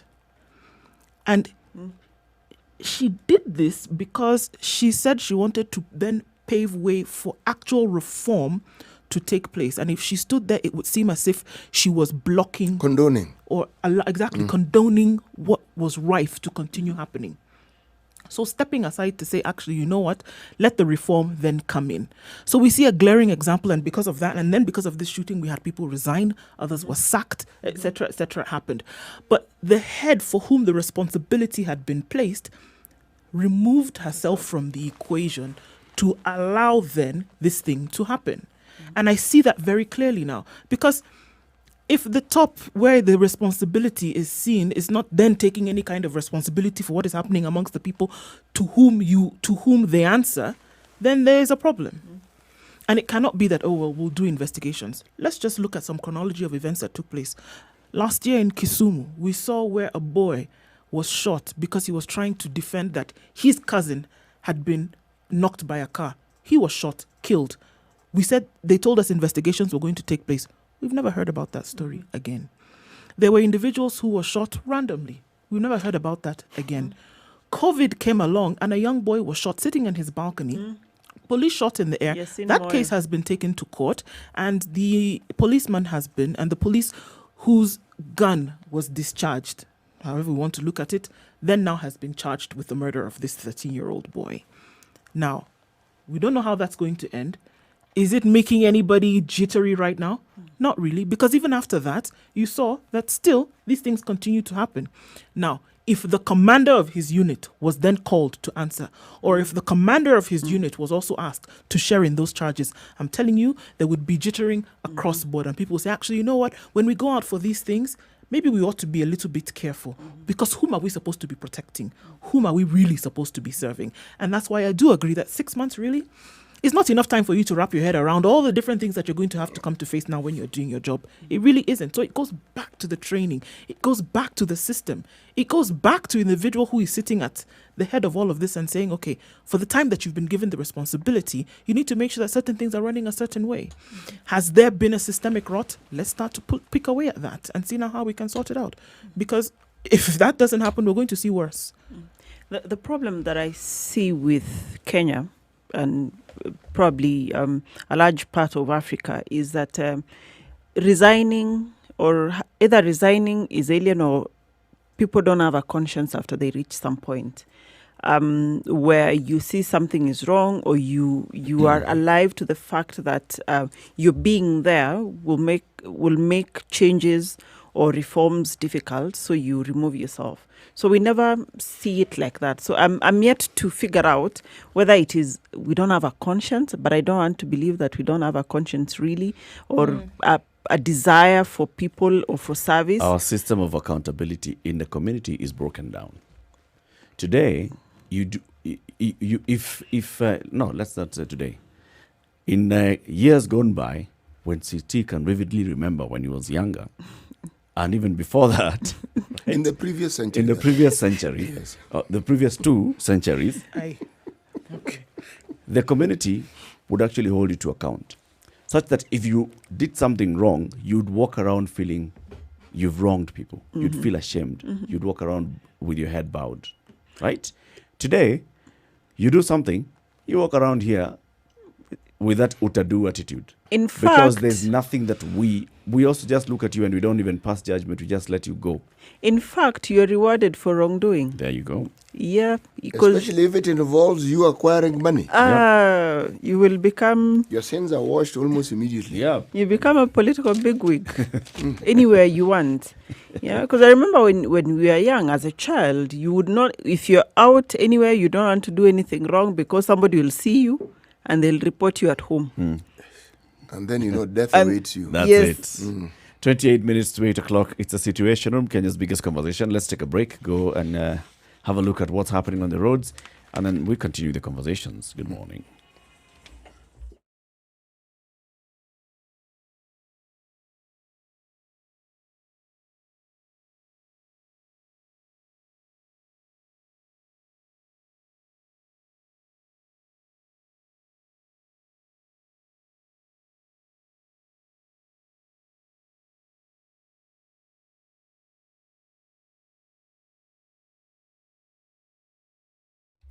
All right, let's see what it looks like on major roads today. And in Nairobi, Thika Road is still moving along quite slowly, getting into the CBD and out as well. Outbound, there seems to be some hold up there, getting out of the city.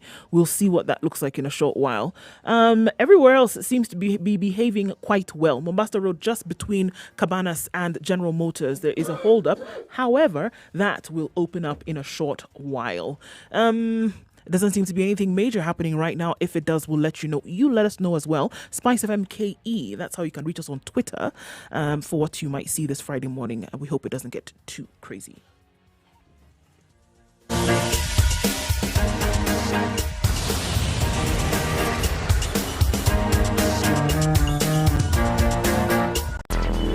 Traffic.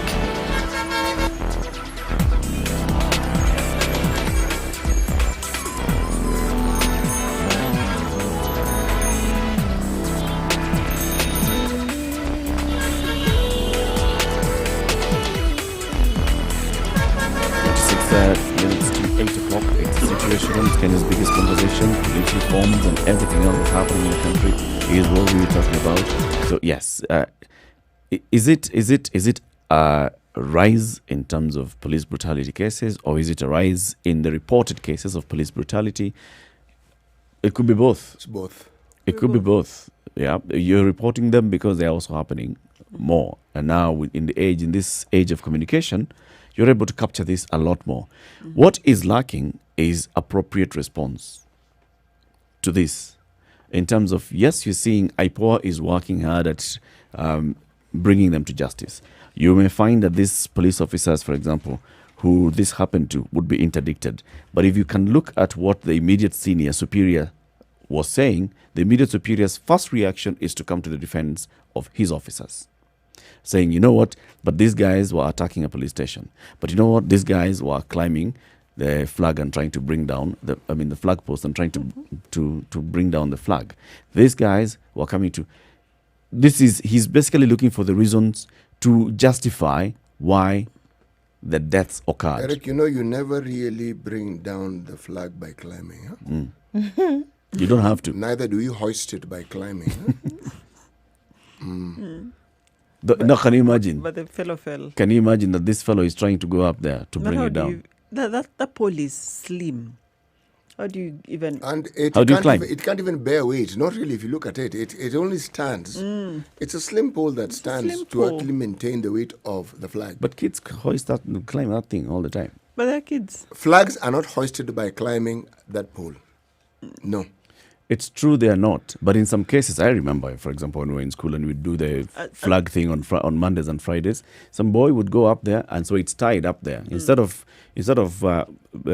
hoisting it, it's actually tied up there into a ball. But the weight of and a at that kid, point is when you just open it up and... the weight of a boy and the weight of a man, Eric, are worlds apart. Yeah. And by the way, Eric, the flags that you see at police post stations, they are permanently Up. Yes. The only time they come down is when you are ordered to have it at half mast, but they are permanently up there. So, But what's this thing that happens at 6 o'clock when they blow the whistle and you're supposed to stand wherever you are? Does that still happen? Sumama. 6 a.m. It does. To 6 6 a.m. p.m. and 6 p.m. Sumama. Bendera inashuka. Point is, people were shot. And the point I was making is their senior is coming to justify why people were shot. His first reaction is not to condemn this, to justify. The immediate senior of the senior says, well, we shall start an investigation. It is the county governor who comes in, because now the county governor is elected by the people, who comes and says, this is wrong, what has happened. We demand action. We demand responsibility. And I'm wondering, and aren't there other ways of controlling or getting control of a situation other than using live bullets? you know, Because I'm seeing from other countries, there are other options and things to do before you get to live bullets. Even in the US, this protest, they've been discharging rubber bullets. But here, do we even have rubber bullets? We have the tear gas that cities, kinsmen know how to deal with. We have live bullets, and that's about it. Aren't there other ways of dealing with a situation? Take, for example, the cobbler. He's a man with disability. What danger is he posing at that point? not only that. If the guy is climbing up a post, There's absolutely... what danger is he posing such that he needs a bullet to bring him down? According to the report that we read in the papers, he actually fell down. He fell off the post. He fell off the post, but then ended up with bullet wounds. So the bullet wounds could have brought him down from the post. You know, it doesn't matter what you do or how you look at it. No matter how thin you slice it, it's still a cake. That story does not add up at all. Of course, it doesn't. It doesn't. It doesn't. It doesn't have, and this is where now the frustration comes in. That this is blatant abuse of office, of power, of force, completely. And the immediate reaction is trying to Cover up. Cover up. try to justify. And here The immediate thing that you should have expected to see is actually even his fellow officers or his immediate superior, the immediate superiors of these officers saying, arrest these people, put them in. First thing. Hata kabla tuongee, first of all, arrest, disarm, arrest, disarm, lock them up. Allow me to be the devil's advocate here. if he says that, chances are, for example, let's say we are the perpetrators here, and I do something wrong. If you say arrest this guy, who says you've not done something wrong, that somebody else will come and say add him into that pack and throw him in also. And that's where the problem is. Yes. So the problem sometimes comes because you're trying to you're feeling that I need to cover for this person because they also ought to have my back. But that's where we're saying the responsibility of the senior should be to the service. The responsibility of the senior should be to everything. You cannot say that because, I need these officers. I mean, I don't want my police officers to be demoralized because they'll be thinking when I'm stepping out here to go and do my job, my boss will go against me or ataniruka or he'll not support me. No.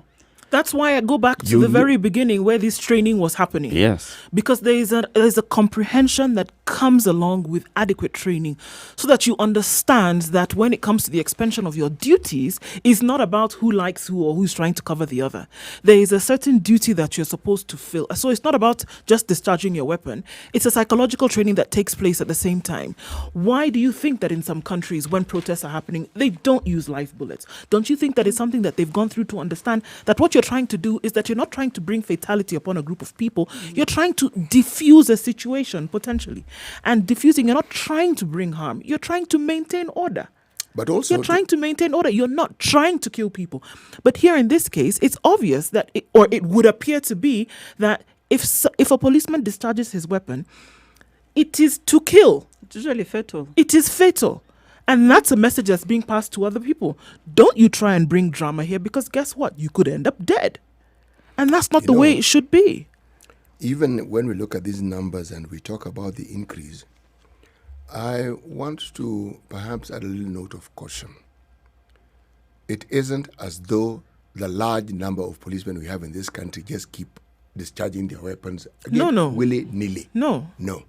It's not as though all the policemen in this country have run amok and all they do is find ways of breaking the law. No. The issue here is that every single life is important, really. Mm-hmm. So even if it was just one person who died, it would still be an issue. One person who died because there was a discharge of a gun that is allocated to a police officer, it's an issue. Because this shouldn't be the case. Also, and I hear completely what you're saying, that yes, it's not all police officers who are wrong. There's a majority of police officers who are very dedicated to their work and they do their work diligently and honestly and they want to serve the public. Yes. But this is the same thing that we keep going back to all the time. It's not all police officers are bad. Why don't you want to focus on the good police officers? Hello, we want to focus on the bad apple.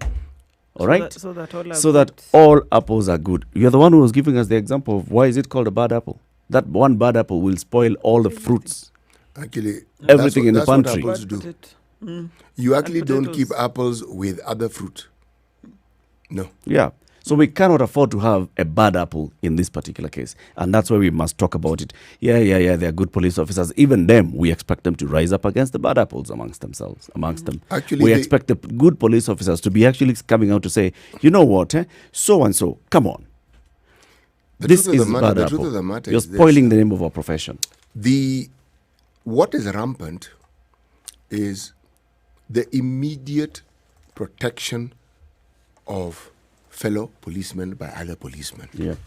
Even when it is clear wrong has been committed. Now that is what makes you feel that they seem to be part and parcel of all this. And that's where the issue now starts becoming like they're condoning it. Yeah. Yes. Yeah. Because here, unfortunately, it's the police who will investigate themselves at the end of the day. So maybe there needs to be a different mechanism of looking at complaints, and probably that's why POA is there. But I feel like there probably needs to be a relook or a rethinking of how these things are looked at. Two, when it is obvious, then people should outrightly condemn it, so that we sort out the obvious brutality. Like if you've shot a boy in a balcony up on 3rd, 4th floor, really, what were you doing? The cobbler, for example, what were you doing? So when it's obvious, then we should hear in unison a condemnation, or we should see heads rolling. So I can see, or on the other side, why people would want to come in defense of the other police officers, because at the end of the day, anyway, all of them have a right. Whether when you're accused, you have a right.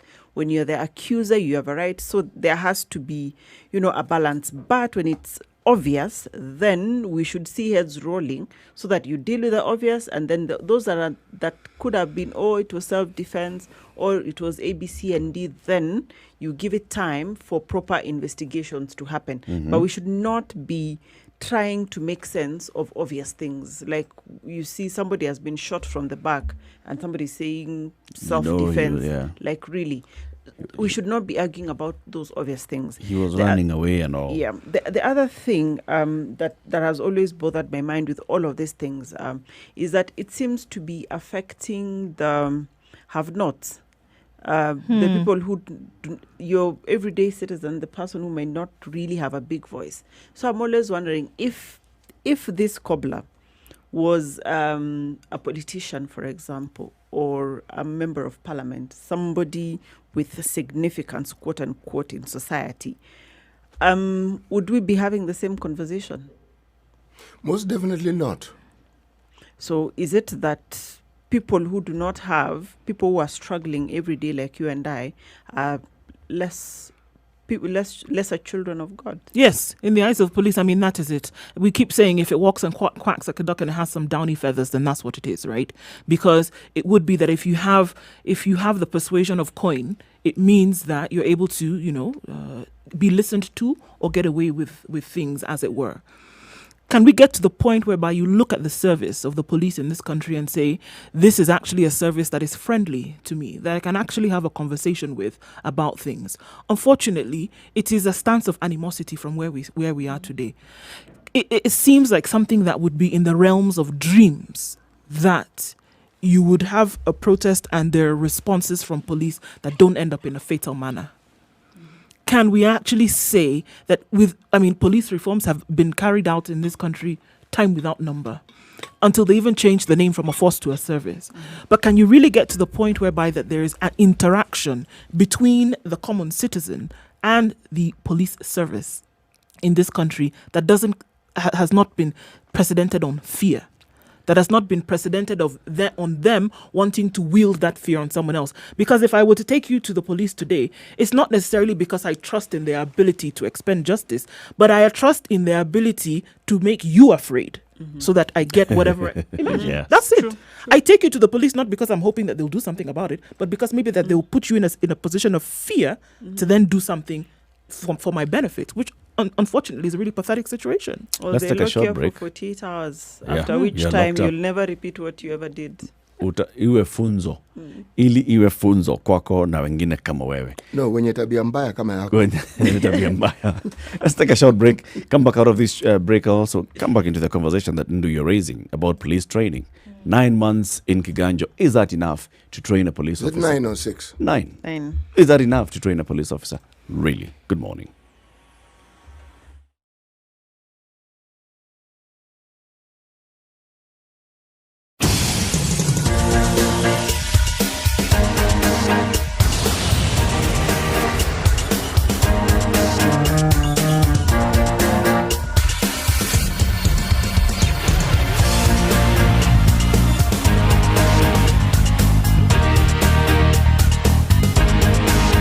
Situation room, conversation at 12 minutes to we are still continuing with this. 9 months to train a police officer in Kenya. Compare Germany, 2 years, UK, 2 years, India, 15 months.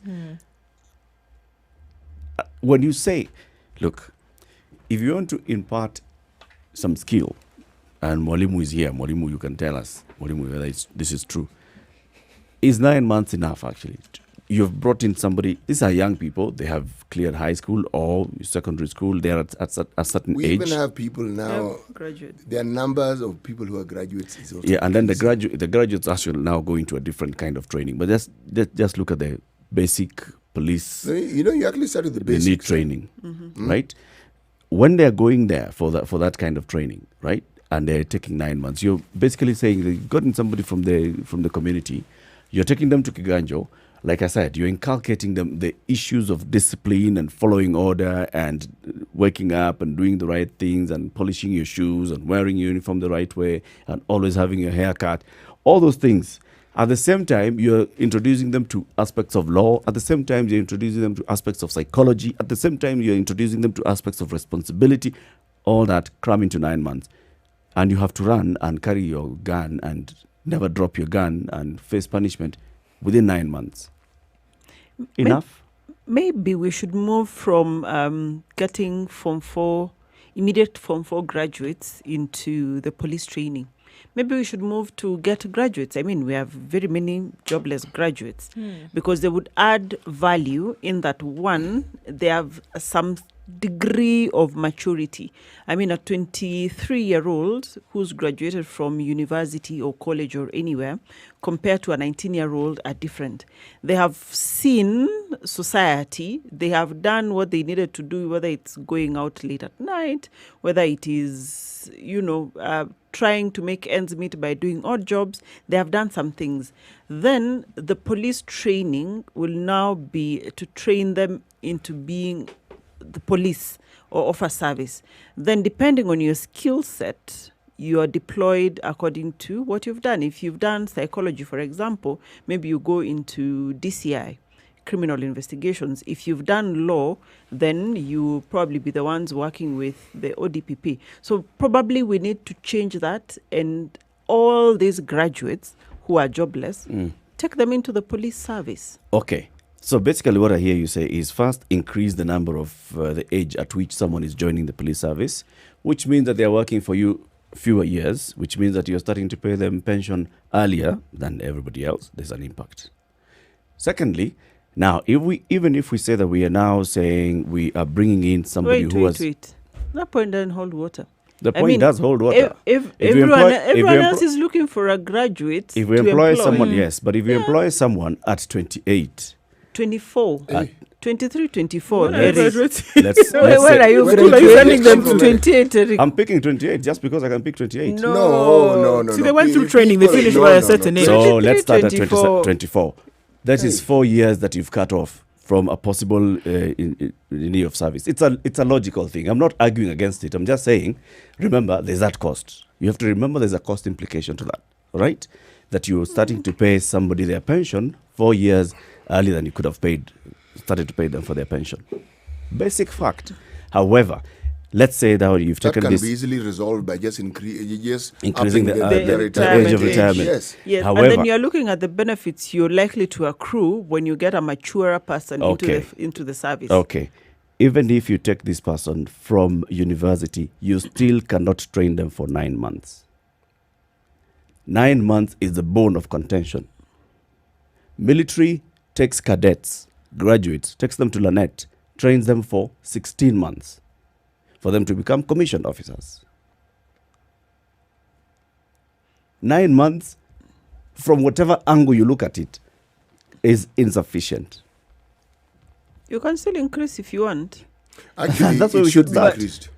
That's It because should be increased. I think If you look at the responsibility that people who join the police force are given, it's a vast responsibility, and unfortunately, those 9 months cannot be. Even if you stretch your imagination, you cannot say that those 9 months are sufficient for someone who's going to be given all that responsibility. Yeah. All that training crammed into your mind within 9 months, and then you're good to go. I do think that because as we see it now, currently, you could have finished high school and get into the police force, right? If you have a certain grade, D-, that's what you need. A possibility of raising that, number one, but then there's also something that higher learning will do to your mind in terms of critical thinking that I think is actually quite important, especially when you're dealing with something like this. When you're looking at the law, and when you're looking at justice and all these other things, you're dealing with crowd control, you're dealing with a certain aspect or degree of criminality, so many things that you're looking at the same time. that level of education, unfortunately, is just not enough. And it's not just the education in terms of books. It's critical thinking that you have to employ for so many things. It's the psychological state of people that you're performing this duty over.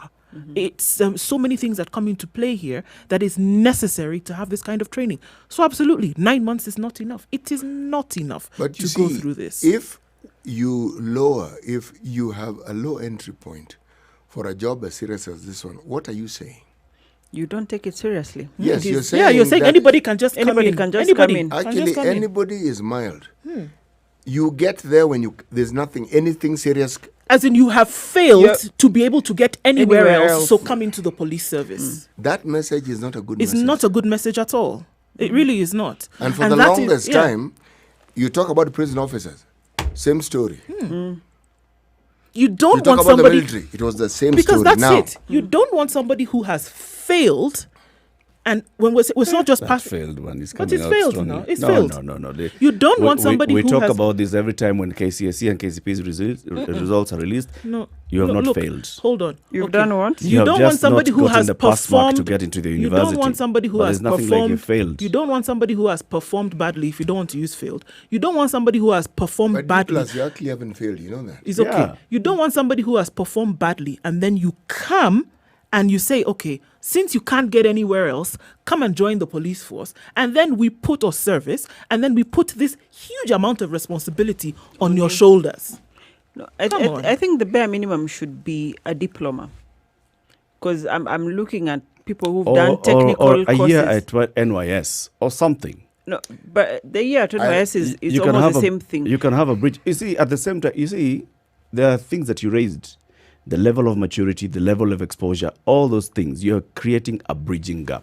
But you see, It's what not a diploma... necessarily the skill that will make you a better police officer. It's everything else, holistic. You see, And what at we NIS are, anyway, you can what get the we- skill. What I'm thinking about is that a diploma, for example, means you have a certain paper, you've done a certain degree, could be mechanical engineering, for example, it could be carpentry, it could be something. And all of these skills are needed at the police service, so that when you get there, then you're able to now just be trained to become police, and then you are attached to somewhere where you'll be of use.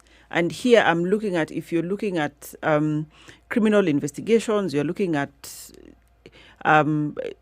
all of these cases that they deal with, very many, not just murder, disappearance, and all of these things. All of these things, you're looking at people who can be able to deal with offenders, because you're looking at your prison officers, you're looking at all of these things, and you're thinking, who would better serve society? And me, I'm thinking, if you have gone through a certain form of training, either in a polytechnic, whether in university, then you would be of more use to the society other than just you finished Form 4. And the people who've gotten diploma, some people have gotten even a D-, they've gone to a certificate, they've advanced to a diploma, they've done something, there's effort, and they know what it is to try and work towards something. Those are people who would now who would better deal with the rest of us in society who are not in the police service. You know the idea of the National Youth Service. Eric mentioned it, but it's something that actually needs revisiting. It does. Very many countries make this, one, it's compulsory. So this issue of being idle after Form 4 is erased. But it also gives you an opportunity to determine where it is that somebody can best fit in. Whether it is aptitude, whether it's what they like, whether it's something that they are actually, should we say, technically more competent to, whatever it is, because, and it also instills discipline. Yeah. Mainly discipline. If you look at countries that have national youth, you will find that when they talk about disciplined forces, this is where they get the bulk of the people they employ from that after national youth. There's what it serves is it inculcates discipline and maturity. So you're going through it's a bridging year. You're going through something where it is You're learning to deal with people. You're learning to deal with yourself. You're learning to follow orders. And also at the same time, there's a skill that's being imparted on you. So you can get whatever skill. It could be carpentry, whatever. But then at some point when you graduate from that, then you can fit into any section of society. Right? This conversation continues on our social media handles as well, Spice FM KE, Facebook, YouTube, and Twitter. As we come to the top of the hour, CT Muga, today's proverb. Birds sing not because they have words, but because they have songs. So you're saying that those songs don't have lyrics? Birds actually chirp. They don't actually sing.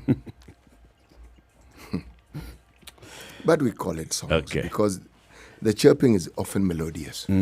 Yes. So not because they have words, but because they have songs. Top of the hour, it's 8 o'clock. This is the Situation Room, Kenya's biggest conversation. In the next hour, we look at corruption and the big win of the corruption case against the Sirisia MP. We'll be talking to EACC senior officer. Good morning.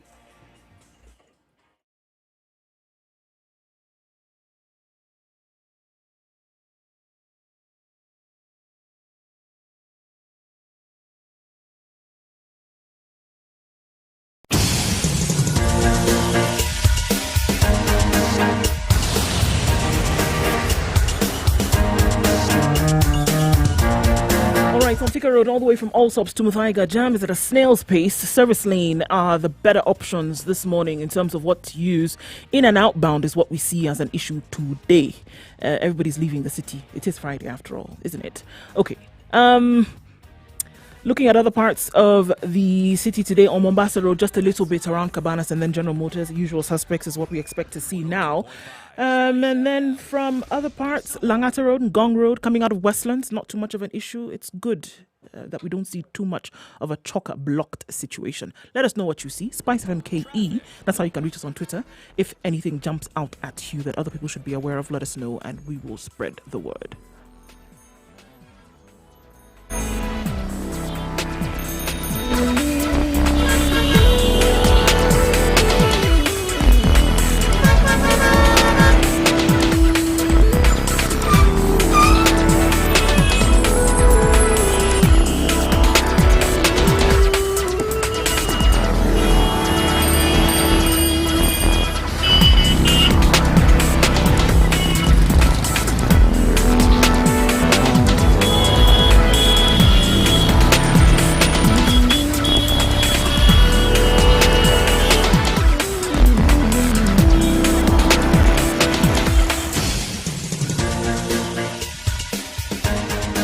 This is the Situation Room, the home of hard-hitting political commentary and penetrating insights about the state of the nation. This is a talk radio experience like no other. The Situation Room, a place for hard truths, debates, and elevated conversations. The Situation Room, witty, political, engaging, deep, controversial. In the room, we have CT Muga, researcher, academic, seasoned political observer, a fountain of wisdom in these politically uncertain times. Ndu Oko, Nigerian by birth, Kenyan by choice, communications expert, Pan-Africanist, a truth seeker and believer in people power, and Eric Latin, agent provocateur, the man in the chair, seasoned journalist, news hound, a man who believes in punching up, not down. This is the Situation Room.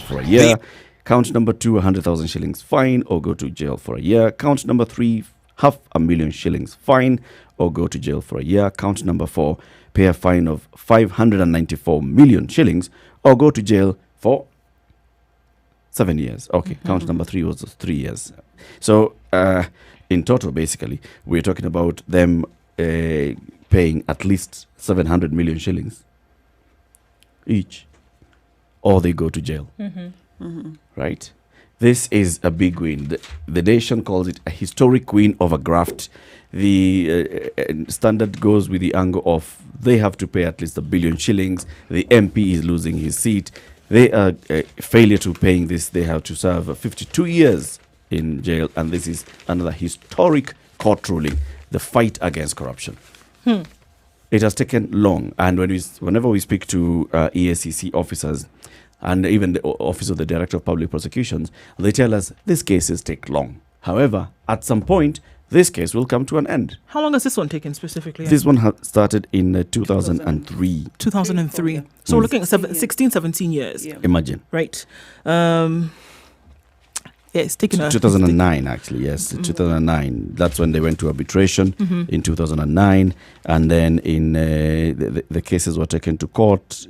So from this point on, they were charged with the counts of, fraud and getting money, fraudulent acquisition of public property and all these things. So this... Yeah, I think 2012. It is Still 8 years. 8 years. Is a landmark ruling, considering how or what we've been seeing on any corruption cases. And we were saying earlier where if you have stolen millions, like we've seen here, but nowadays it's billions. Back in the day, millions was a big deal, but now it's billions. People have been rewarded with lofty positions in government, lofty positions as politicians. So the reward for looting public coffers has been something to look forward to. But with this, after this many years of court process, when we see something like this for a sitting member of parliament, for a mother to a former CS, then I think this is a big deal. It's a big deal in that... It's a high impact case. Yes, in that for me personally, it is a moment of, actually, something can happen in favor of Wanjiku at the end of the day. That probably this all hullabaloo and talk about the fight against corruption, something can happen. And so even though this was 2003, 2004 issue... it's actually 2012, sorry. But when was the looting? 2003, 2004. Yeah. So for me, it gives me hope that, even if people looted during independence, even if it's 100 years from now, there will be justice at the end of the day. So I think for me, it's a day to celebrate, hopefully, because probably they will go to the High Court, go to appeal and Supreme Court. Hopefully all of these things are upheld so that it can be a deterrent for anyone else who may try to pinch Mwananchi's funds, Mwananchi's taxes. The story of this case is quite interesting, in how they started. First of all, it was the company that took the NCPB through arbitration, and they said, you gave us a contract and then you breached that contract.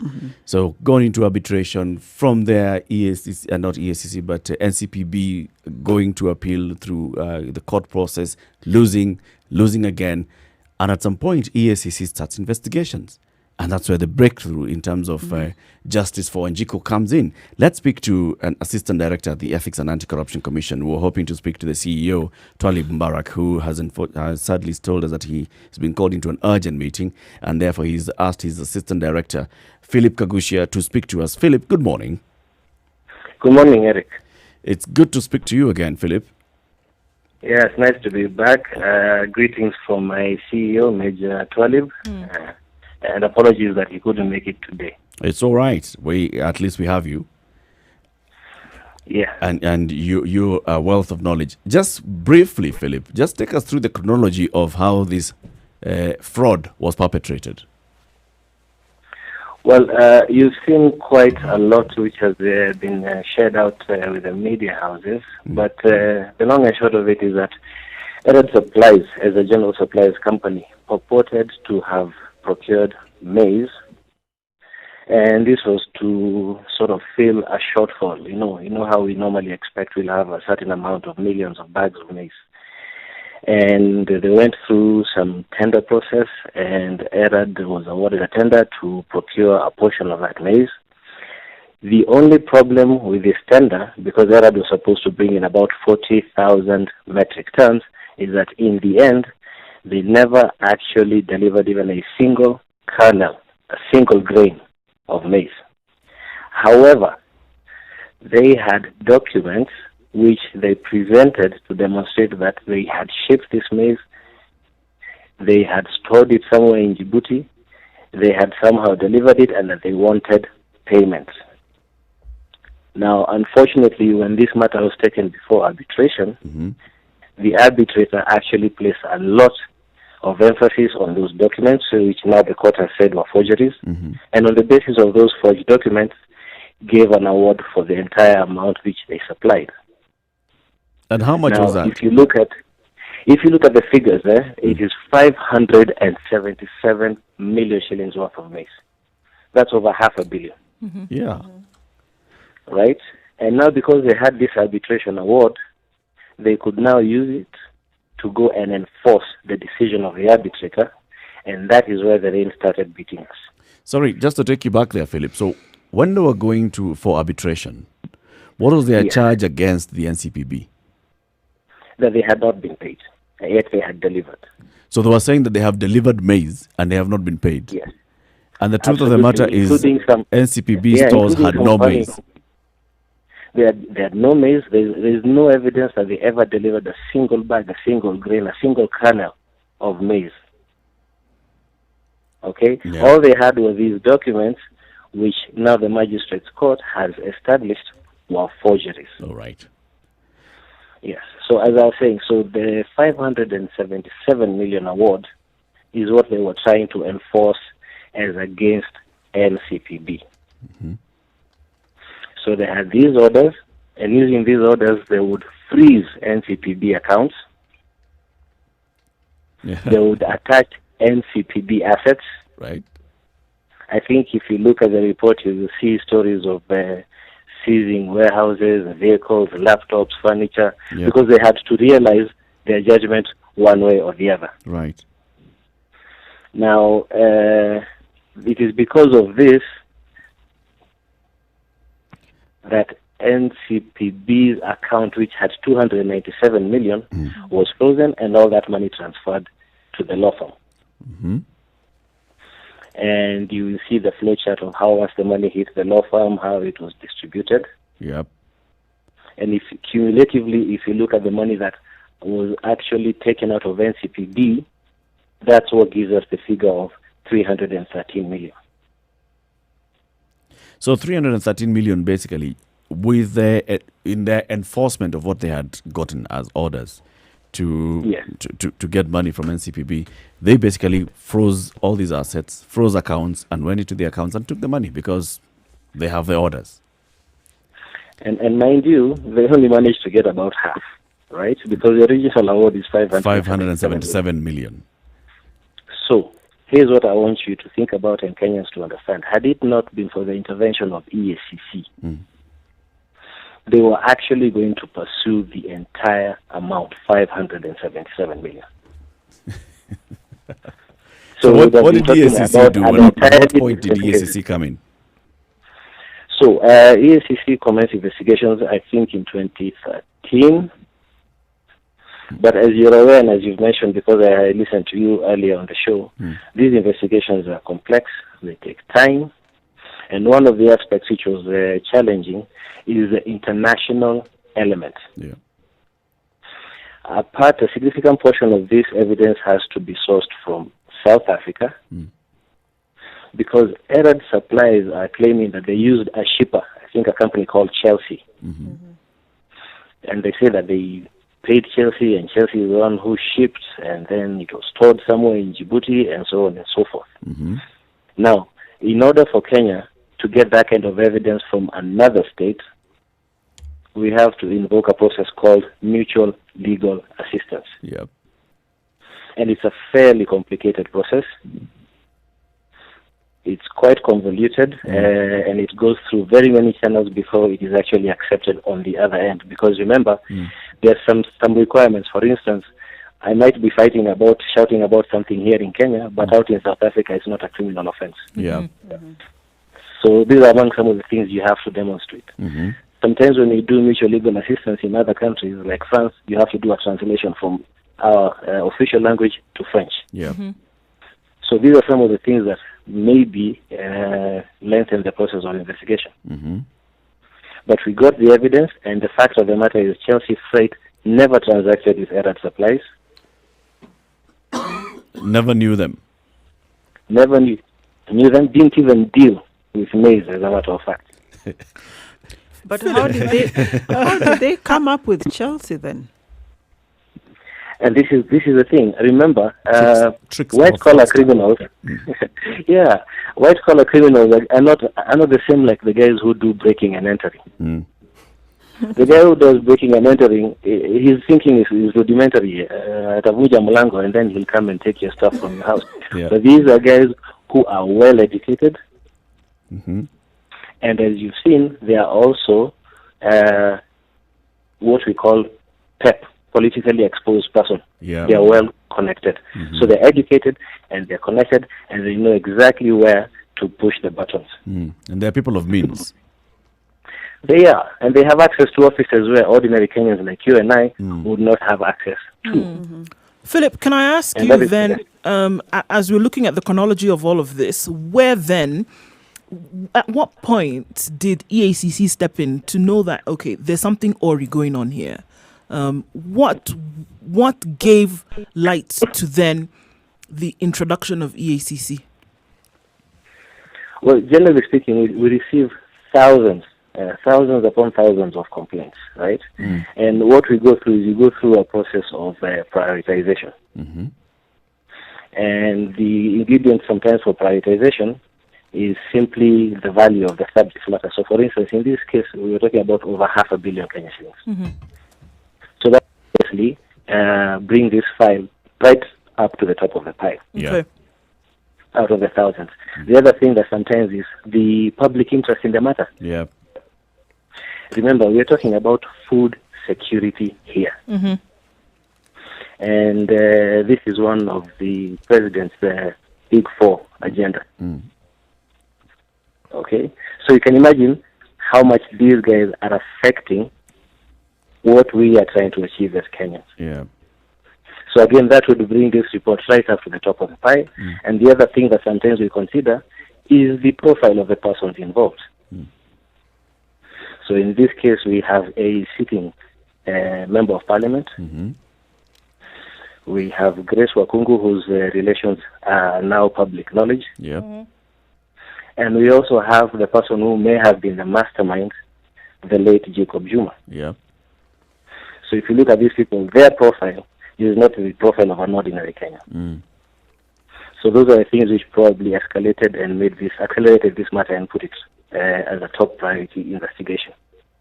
So the case that you took in court, the case that you presented to the DPP, was basically based on the forgery of documents that Chelsea had shipped maize on behalf of ERAD. Yes, because we have a wonderful team of investigators and lawyers who came together, and what they established is that there was nothing that was actually procured on behalf of NCPB by these guys. So the task is to bring this to the attention of the Director of Public Prosecution, and I must say the DPP lawyers did an incredible job.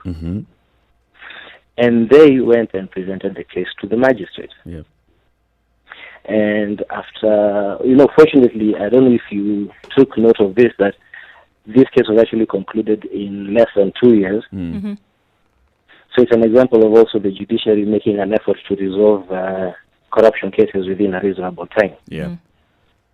So we presented this evidence before the court, and the court agreed with us, because if you take documents and they're looked at, and the specialists who do this, for example, we have document examiners, and the document examiner looks at this document and says, it's a forgery.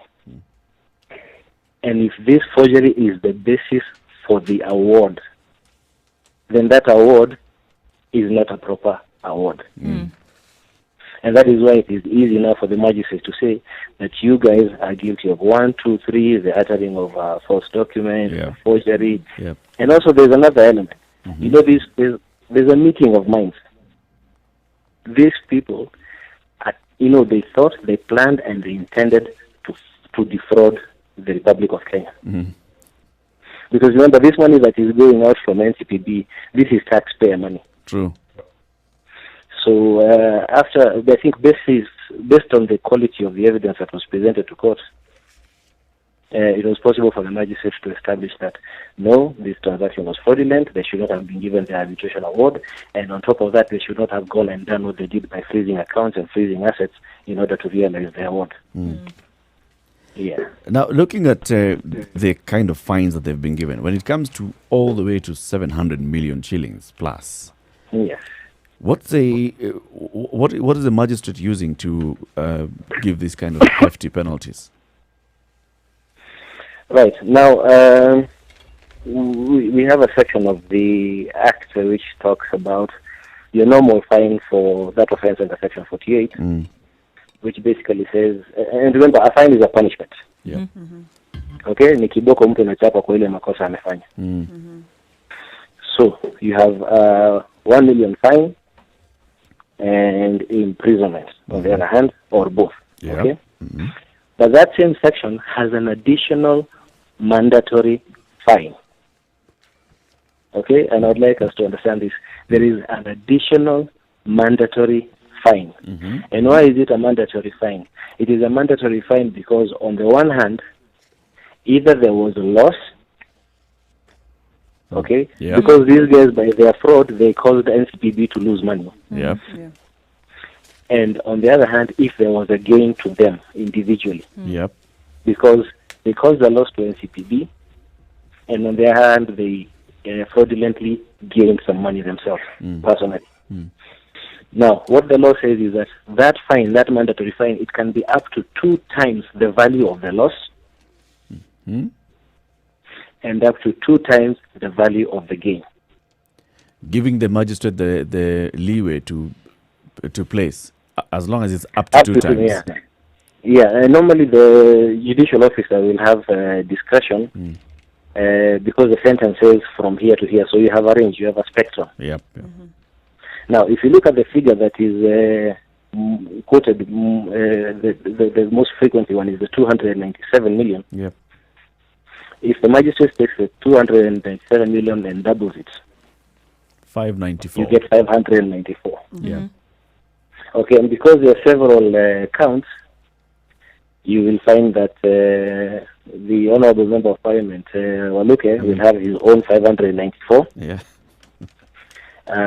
Grace Wakungu will have her own 594. Yeah. That is because of the loss they caused to NCPB. Now, then there's this secondary part, which is how much did they gain? And if you look at the chart of how money was being transferred, you'll see that Waluke got 50 million. Yep. So it is that 50 million which is now doubled. So that makes 100 M. 100 M. On the other hand, Grace Wakungu got 40 million because it's double the gain. That is also doubled. That's 80 million. Yep.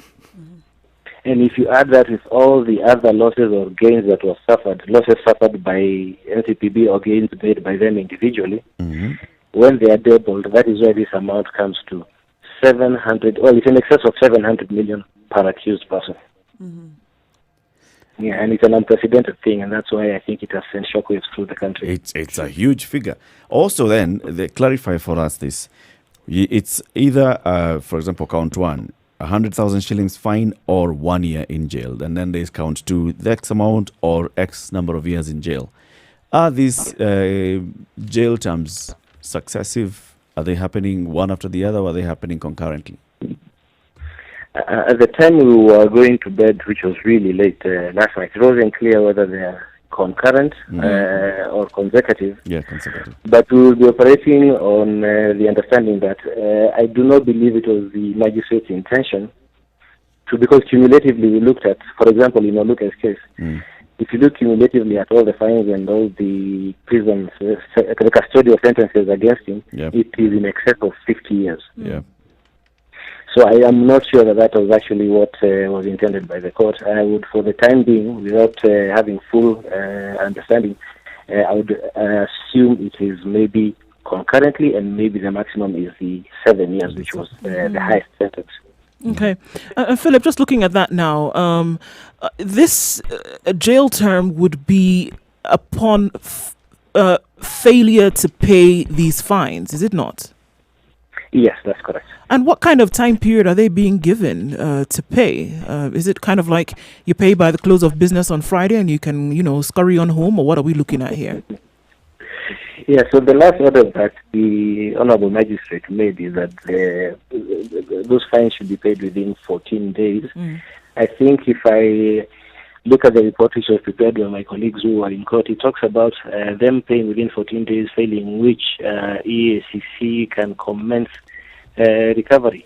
Now, what does that mean? What? That means that if EACC does not see that money within 14 days, we start looking for, within 14 days, should they fail to pay, we start looking for the assets. And there's a process for civil execution, which may involve auctioneers and so on and so forth. Right. So you go and find whatever property these people, because it's a judgment of the court and it has to be realized. Much in the same way, they were busy realizing the arbitration award. Philip, even as you look at recovering that money, I was looking at the flow chart of some of those funds. Is there any implications to the law firms that were beneficiaries? Because they're saying, we are representing clients, but when you trace back this money, it is what we are talking about. Is there any implications to all of those law firms and all of those other beneficiaries that have been indicated there as having received, withdrawn, whatever benefited from these monies? Oh, thanks. That's actually a very good observation, because you see, on the face of it, these monies are described as legal fees. Okay, but they're also huge amounts. The lawyer will probably justify it, because what normally happens when lawyers are paid, they have a minimum. There's a scale that says this is a minimum for my fees. But it's important for this information to also be out there. Because you will understand why some people will be making a lot of noise when EACC starts gaining even a little bit of success. And it is because of things like these. There are people who are not happy that their names are seen there. And they will be trying to justify that they are rendering services to their clients. But I recently saw one of the law firms which is listed there, and the senior partner in that law firm rubbishing government lawyers. There was actually a tweet, I don't know if any of you saw it. Yeah, there was a snide remark about how EACC, DPP lawyers are so good they've never lost a case before a certain judge. And I think that is rude, because we're all lawyers. But I can understand the genesis for that attitude is things like this. Yes, because they know on which side of this battle they are. And I'm just inviting Kenyans to just keep looking, paying attention. I think today there's someone else who was a high-ranking member of the Law Society of Kenya, has also commented. Yeah, we've seen that. And maybe the questions we should be asking ourselves, firstly, as lawyers, I don't know if these people are speaking on behalf of the rest of us as members of the Law Society of Kenya, and on which side of this fight are they? Because nobody is stopping them from representing clients, but you need to just look at the picture and understand it for yourself. Right. So, Philip, from part of what I get from you, so apart from all of these comments that these learned fellows are talking about, if you look at what you as lawyers are supposed to charge, a minimum and a maximum, if you find, for example, that they charge 10 times more than they were supposed to charge, does it mean then that you would go for the difference, or you'll go for the whole amount? What exactly is likely to happen? What are the likely scenarios here? Strictly speaking, we can only go after the people against whom the judgment was entered. Okay? We don't know if there was anything that was improper between these suspects and their advocates. But it is not a secret that law firms across the world, not just in Kenya, are often used as conduits for illegally acquired assets. That happens all the time. It happens everywhere. It happens in the developed countries. It happens here in Africa. It happens everywhere. Now, what we have done is simply to demonstrate that when this money comes in, all sorts of people are interested in it. Now, we may not take any action against the lawyers unless in future there is evidence that something has gone wrong. But strictly speaking, for now, the judgment is against the people who are accused in court, and that's Waluke, Wakungu, and the company Erad. Yes. Philip, what's the general sentiment? I mean, you already talked about, sleeping rather late last night and listening to all of this. What's the general sentiment at the EACC about this case? That's the first part. And then looking to other cases that would have taken on a similar nature around this same time when the first, sightings of this occurred, 2003, 2004, and then when the cases actually went to arbitration after, and then, into the legal process. For those who may have engaged in such acts, the feeling from out here is that, the acts may sooner rather than later fall on them. And you've often talked about cases like this then being used as deterrence to others. Do you see that this would be an example that would be used to either get people who may have engaged in such to maybe think about the fact that their fate may be coming sooner than later? Yeah, thanks for that. Now, internally, the sense is one of deep gratification because of the amount of man-hours that have been applied to secure this result. And it's true. I mean, it's probably a warning to all other people who are engaging in corruption. And it contributes to one of the questions which, even the last time I was here, one of the questions that we keep being asked is, are we ever going to get any big fish? And I think this is an example because we have a sitting MP there. We have a lady who is also a politically exposed person because of her relations and her connections. And we have a company which I think was being run by Jacob Juma, again, who was no small fry either. So I think it is a demonstration that we are taking a step in the right direction. And true, when you have a fine of this nature, it ought to serve as a deterrent.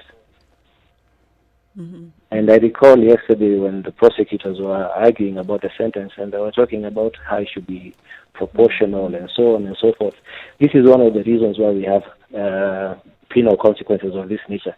It is so that somebody else who is out there thinking about pulling off a scam can think twice. You remember I mentioned during our last discussion when they do an evaluation between the risk and the reward.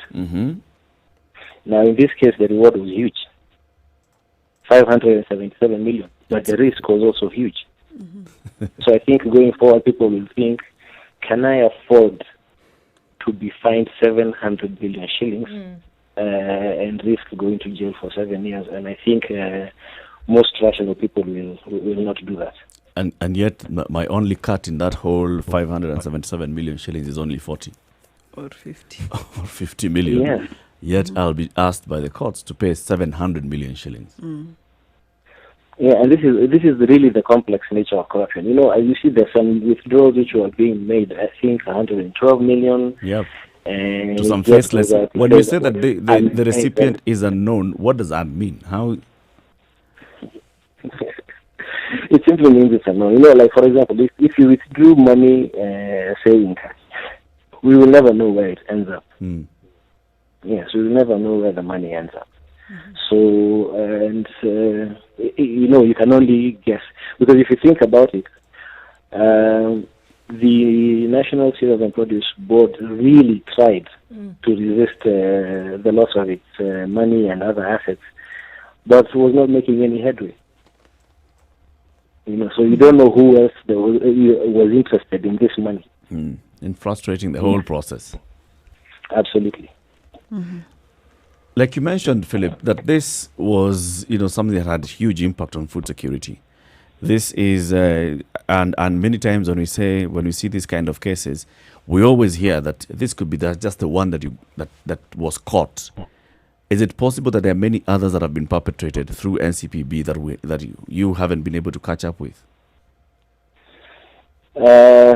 not possible but probable. This is the nature of corruption in Kenya. There are many cases, but we are working on them. I mean, a couple of years ago, there was a huge case involving NCPB again, and this was the maize issue once again. And we had a funny situation where people were delivering maize and being paid a lot of money for it, and it's a very complicated arrangement. So it's not the only one, and I doubt it will be the only one. The only thing we are hoping is that going forward, people will think twice about engaging in corruption, especially in such a sensitive pillar. You know, think about it. You know, this is basically the lives of Kenyans. You know, people might be dying of hunger, and somebody is busy making 577 million for delivering air. Philip, let me just take you back. ERAD is a company. What happens to this company now? And knowing that one of the directors is long gone, so what happens? So our understanding of the judgment is that they have their own fines to pay. Okay?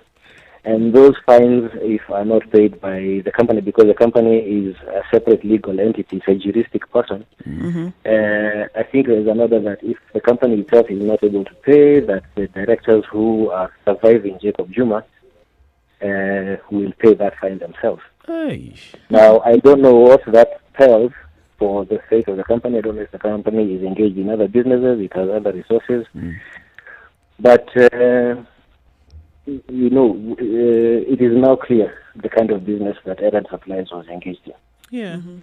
So I cannot say in future whether they'll be able to continue transacting with this cloud hanging over their head. Yeah, well, nobody will want to touch them. I mean, if you're if you're a public officer, you see this as a procurement manager. Hey, you want to take off as soon as possible, you know? Yeah, and you know, this is something that perhaps going forward should also be the norm. You know, the blacklisting of corporations which are engaged in corruption. So that is what is happening in developed countries. They just blacklist them outright. Philip, you know what this does, right? With this historic win, landmark, I mean, so many adjectives are being used to describe this, is that people are going to want the next one. People are going to start asking questions. Okay, right? There must be more in line. When is the next one going to come about? Are there, and especially bigger fish than this, and heads must roll. We also saw another ruling whereby the court has said it shouldn't take more than 2 years for some of these corruption cases, right? So people are rubbing hands together and already saying, okay, who's up next to bat? Yeah, that's to be expected. It's normal. It's human nature that now that they've seen we've done one, they are going to ask when is the next one. And on behalf of my boss, the CEO, Major Twalib, investigations are running. There are quite a number of them. Some of them are in court. You're aware of them.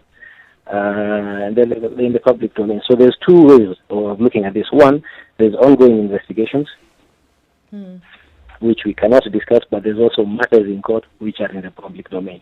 So I'll just ask Kenyans to keep their eyes open, keep looking at our media, our website, our Twitter handle, and stay aware. I know, and you know, we're enjoying the public, and this is what the CEO was saying the other day, that if you see something wrong, do not keep quiet.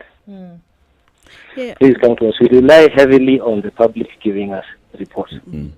It's good you've mentioned that. Is there a proposal or a law as it is that bill in Parliament? Yes, that if somebody does not report cases of corruption or does not bring them out, then they are fined up to 5 million shillings. Shouldn't it be the other way around, that if I report and there is clear evidence, you're awarded. I'm awarded? I mean, if it's punitive, chances are I'll not cooperate. But if you're going to reward me for helping you, bring you concrete evidence to nab some characters, then that may be more useful and productive as opposed to fining me for not saying anything. I agree with you entirely, but the two are not mutually exclusive. On the one hand, it's somebody who is seeing corruption and not talking. I think that person should be punished a little bit. Okay? But on the other hand, we should incentivize the reporting of corruption. And I think was it last year or the beginning of this year when the president spoke about rewarding whistleblowers? Yeah, and I think there was a percentage which was mentioned for every report, but the report has to be a credible one, and it has to lead to either a prosecution or a recovery. And this is actually an international best practice. In many other jurisdictions, they do this with varying degrees of success, but the two are not mutually exclusive, and I agree. On the one hand, punish somebody who doesn't talk when they see corruption, and on the other hand, reward somebody who actually gives you credible information that leads to the prevention or punishment of corruption. But maybe the place to start is by doing something for the whistleblowers that have previously been, they have suffered for having come out. Maybe that would be a show of, goodwill that when you revisit those historical injustices, then there would be some hope for somebody else to know that there is actually an incentive to report. But as long as we have cases or stories of whistleblowers that have actually suffered punitive damages because of coming out, or they've been transferred from one office to the other because they raised an issue, then we will be looking at you with all manner of doubts. Yeah, I agree with you, and I'm sure at the back of your mind you're thinking about the tragic case of David Munyakei and things like that. Definitely. It is unfortunate that perhaps at the time, I think that was it Goldenberg? Yeah. At the time that was happening, there maybe wasn't a framework for whistleblower protection. And as an extension of that, of witness protection, because, not all whistleblowers end up becoming witnesses. Yeah. But now there is a framework. And if you look at, this framework starts all the way from international instruments. If you start at the United Nations Convention Against Corruption, you have regional instruments, and even within our domestic law. So I am aware that in the Anti-Corruption Economic Crimes Act, there is protection for whistleblowers. If you go into the Bribery Act, there is protection for whistleblowers now, and we now have a witness protection agency. So in the event this whistleblower eventually transits into becoming a witness, there is a framework for their protection. But I am in full agreement that maybe as a gesture, the government could consider some sort of appreciation for the people who have been victimized. And by the way, I agree with you, even the transferring, it is outlawed. You're not supposed to do anything that would be considered punitive to somebody who is a whistleblower. So I'm in full agreement with you on that. Yeah, there should be some form of reparations for these persons, even if it goes back the public decades. Ones at least. Yeah. Philip Kagushia, Assistant Director, Ethics and Anti-Corruption Commission. Thank you very much for speaking to us this morning. Yeah, thank you very much, Latif. I just had one last message, and as I said, ideally, my CEO ought to have been here. So he sends his apology. Major Philip, who is a real major. The reason I am saying that is because we have a suspect whose status from the military is not clear. Because I listened to the mitigation, and I thought, commit a crime, and then everybody will discover that either you're unwell or you're a hero. Yep. So in the case of this guy, they kept saying how he was a major in the military. I'm not sure that was actually factual. And what perhaps we would invite people is to interrogate that statement, because my understanding is that the gentleman was a serviceman and perhaps never went beyond the rank of private. But never a commissioned officer. No, according to my information, no. So perhaps we can ask people to verify that for themselves, because it tells you something about the nature of the person. The character, yes. Aside. Yes, Philip. Sorry about that. Yeah. So aside from the frauding Kenyans of these huge amounts of money, it is quite possible that the gentleman has also been masquerading as a commissioned officer. Right. Wow. Hey. Wow. That's a hot one. Yeah. Thank you very much, Philip, for speaking to us. Thanks for having me. Have a good day. It's 17 minutes to 9 o'clock. Good morning. Let's take a look at weather and traffic.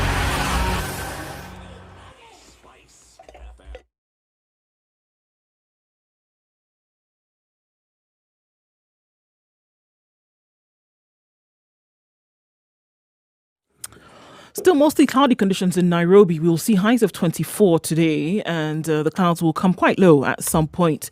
In Nyeri at 13 degrees, or rather 16 degrees, it's mostly sunny. Highs of 22 and lows of 13, with a chance of rains later on in the day, leading well into the weekend. Going west, Nakuru will follow in same fashion, with highs of 23 today and showers later on. Eldoret at mostly cloudy conditions at 15 degrees today. Highs of 20 with thunderstorms forecasted for the afternoon and the weekend. Kisumu, clear skies this morning, and then going into cloudy conditions will then progress into rain. Currently at 20 degrees, we'll see highs of 27 and lows of 19. Kakamega will have rain showers this afternoon into thunderstorms for the weekend with highs of 23 and lows of 15. We'll take a look at the coastal towns of Mombasa and Malindi. Mombasa will have rains this afternoon with highs of 28, and Malindi will follow in fine form with highs of 28 as well, where light showers are already happening at 26 degrees. And likely to be that way for a few hours today. In Kampala, it's partly cloudy at 20 degrees, highs of 26. It'll be a wet afternoon, as it will be in Dar es Salaam, which is currently mostly cloudy at 24 degrees. We'll see highs of 29 and lows of 22 today. It's still chilly in Joburg at 5 degrees, mostly sunny conditions, however. We'll see highs of 16 and lows of 3. We'll wrap things up for now in Lagos, where it's clear skies currently at 26 degrees, mostly cloudy conditions to ensue with highs of 29 and lows of 24.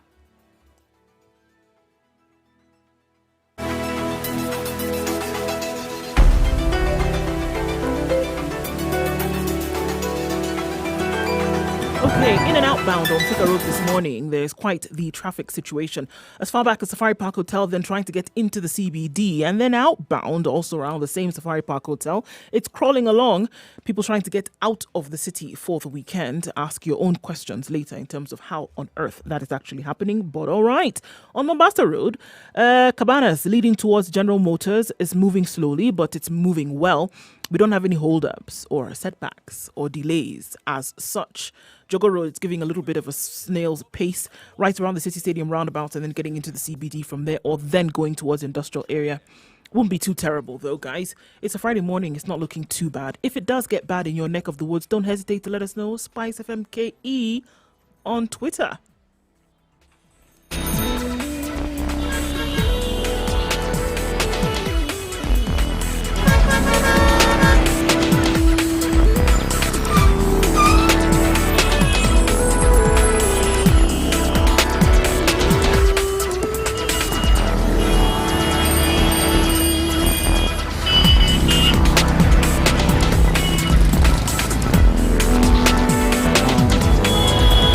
It's 8:45. This is a situation room. Kenya's biggest conversation in the room this morning. You see Tim Mugandu, Eric Latif, and a person who's been recognized by the president, Dr. Mercy Korir.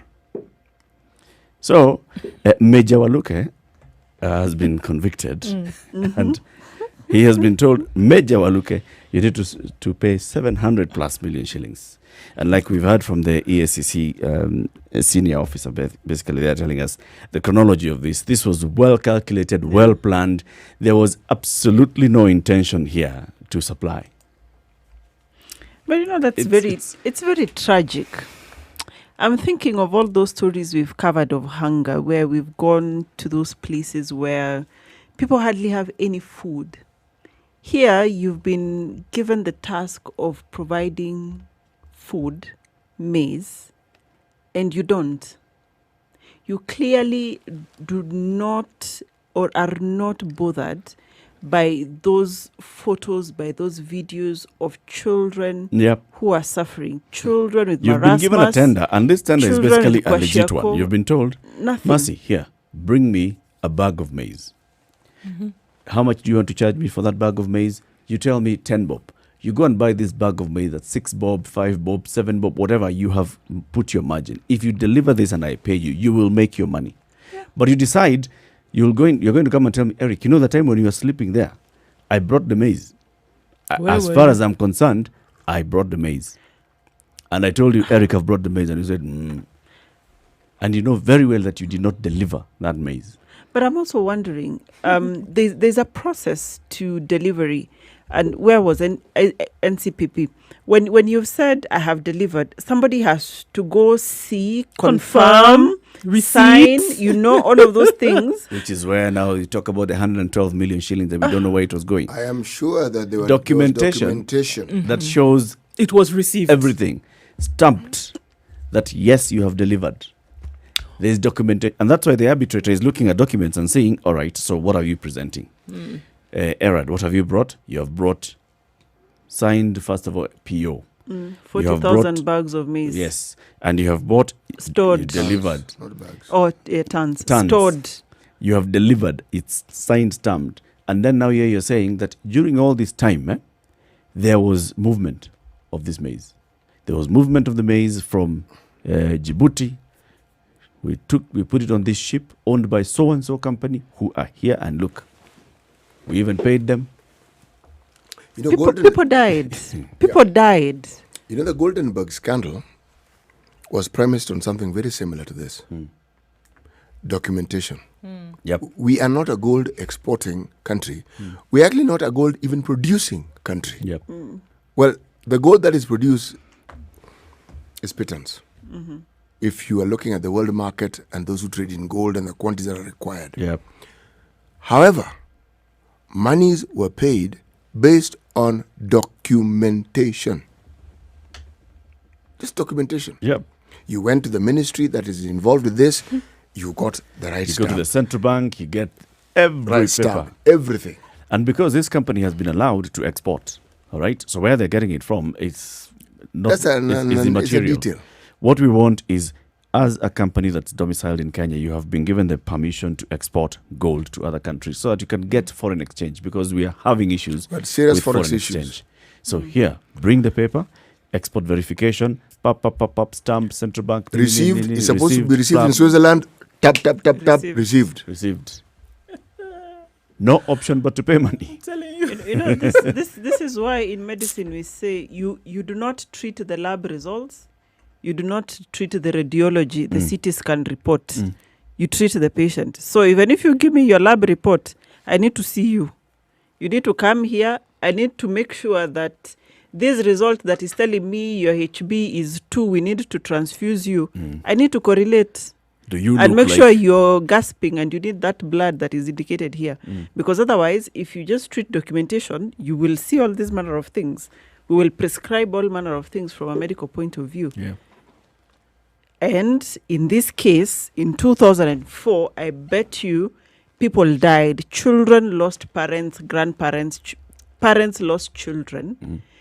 Children are still suffering the effects of malnutrition from that. And people are traumatized. In fact, what I find fortunate for the people who've been convicted is that I have not heard of people being charged with crimes against humanity in this country. We should start. And this is a crime. Because the next thing It that now is should happen humanity. is bring back now a new charge. Now that we have proved and the courts have agreed and convicted you of fraudulently obtaining money through false pretense, blah, blah, blah, blah, blah. What was the case about? Supply of maize. What was maize? Why were you allowed to import maize in the first place? Because there was famine. There was Because famine, there and was you needed famine. to feed children And you needed to feed families. people. X number of people died in this country Charge for during money. that time Yeah. out of famine. Pin it on you. No, this is a clear case of, as you say, crimes against humanity. But that's some good People cash, eh? suffered. People 313 suffered. million shillings.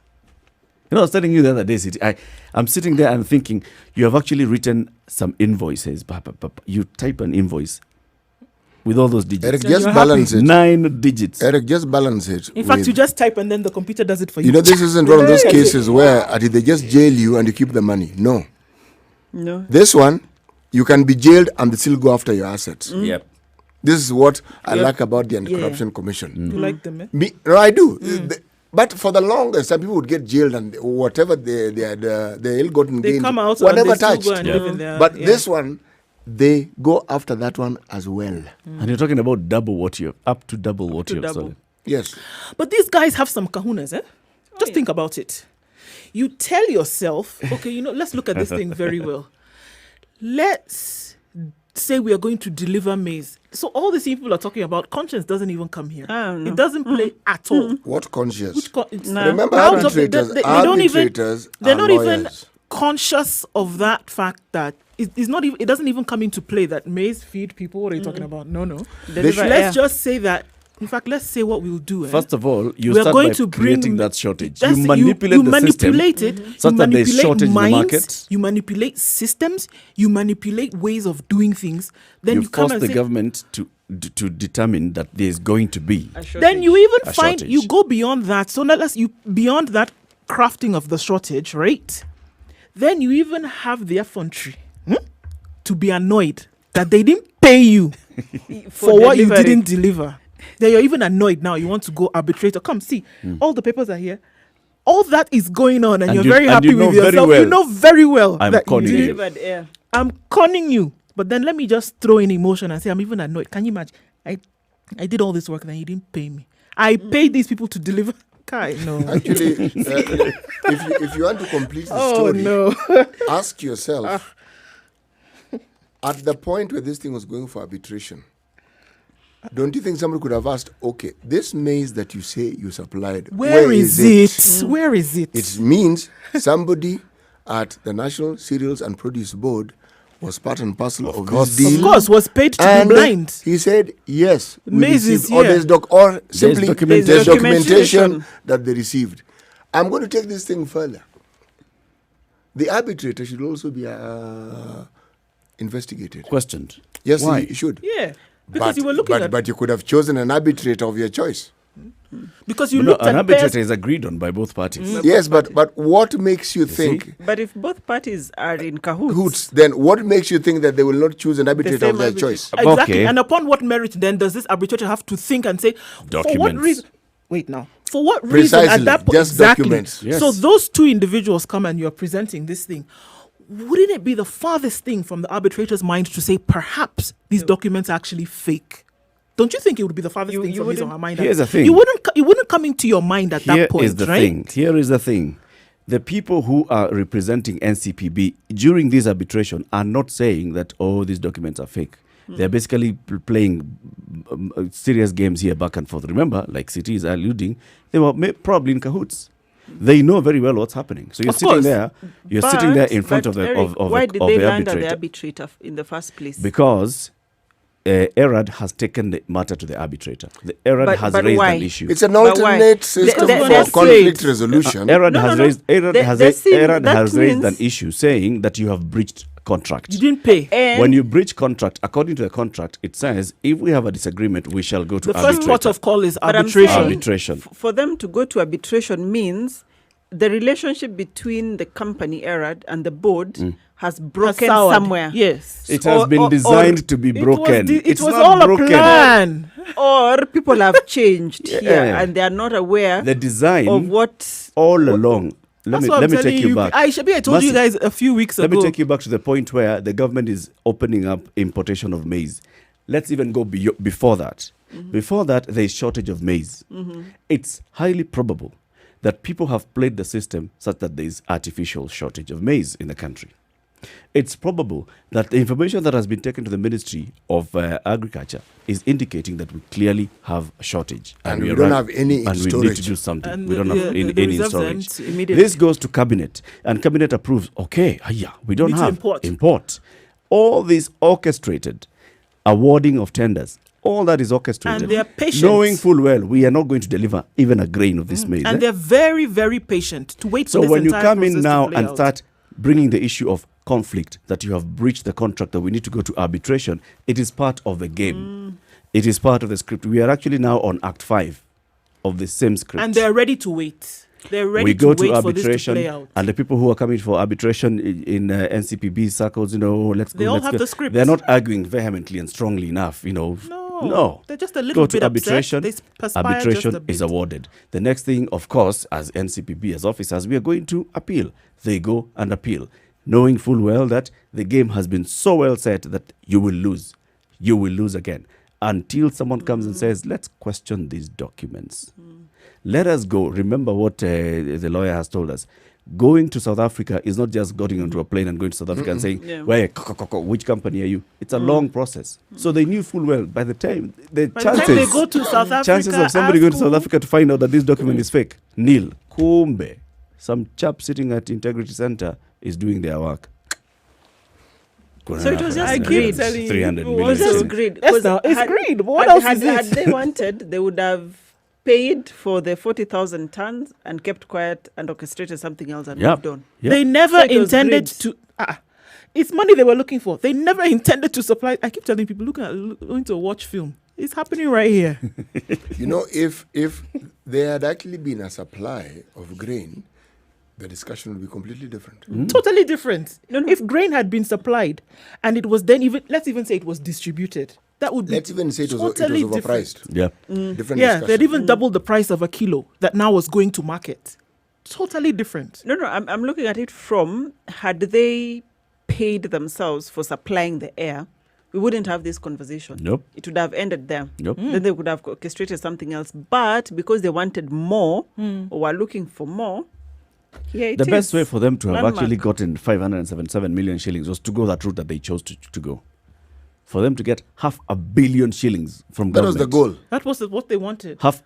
It was the route to By take. the time this fellow Eric is talking about sitting at Integrity Center who was doing his job now started raising the flags, they were still on course to get this 577. But that's the guy who now stopped all of this. They would have finished. They would have finished. completed the circuit. So here, 9 here o'clock, 9 o'clock, guys. Let's remind ourselves of today's proverb. Birds sing not because they have words, but because they have songs. Okay. The conversation continues. Good morning. It's 9.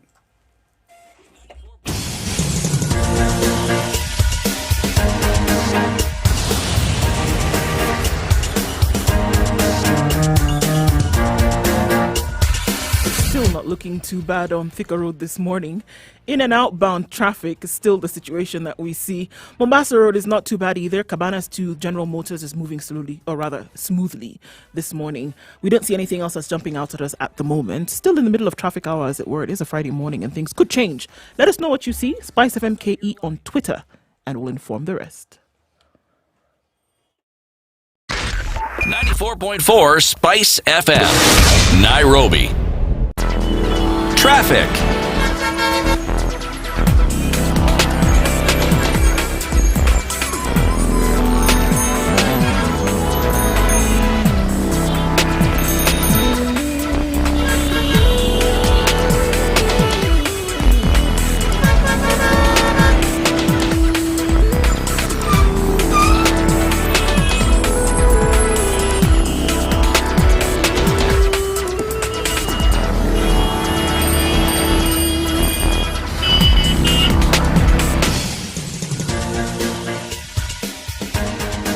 This is the Situation Room, the home of hard-hitting political commentary and penetrating insights about the state of the nation. This is a talk radio experience like no other. The Situation Room, a place for hard truths, debates, and elevated conversations. The Situation Room, witty, political, engaging, deep, controversial. In the room.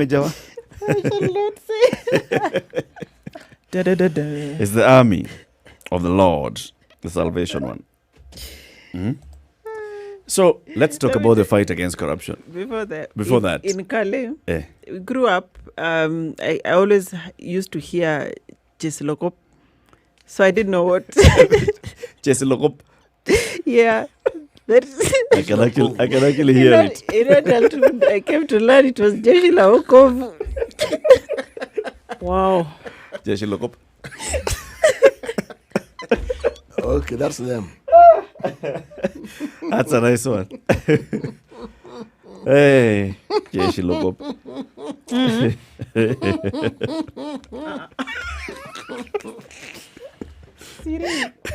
This is those social media memes. How old were you when you learned that Jesse Lokop is Jesse Lawokov? Alikala said very well.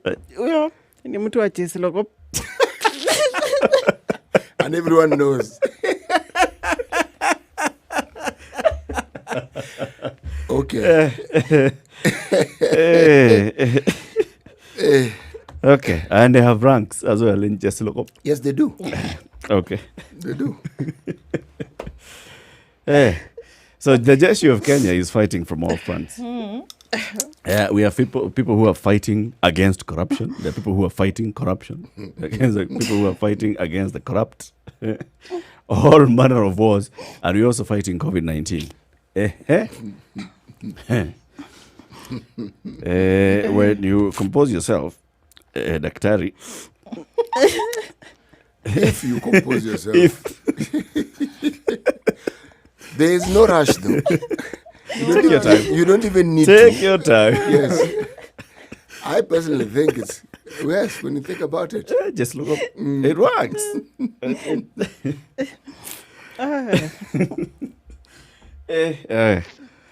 Fight against corruption. Ndu. Yes. Hey. So composed. You're comparing do to myself, huh? Yeah. What is it? Oh. Eesh. The fight against corruption must The same way continue. we've seen the fraudsters, Uko, fighting against hunger. There are fraudsters here who are also fighting against COVID. All right?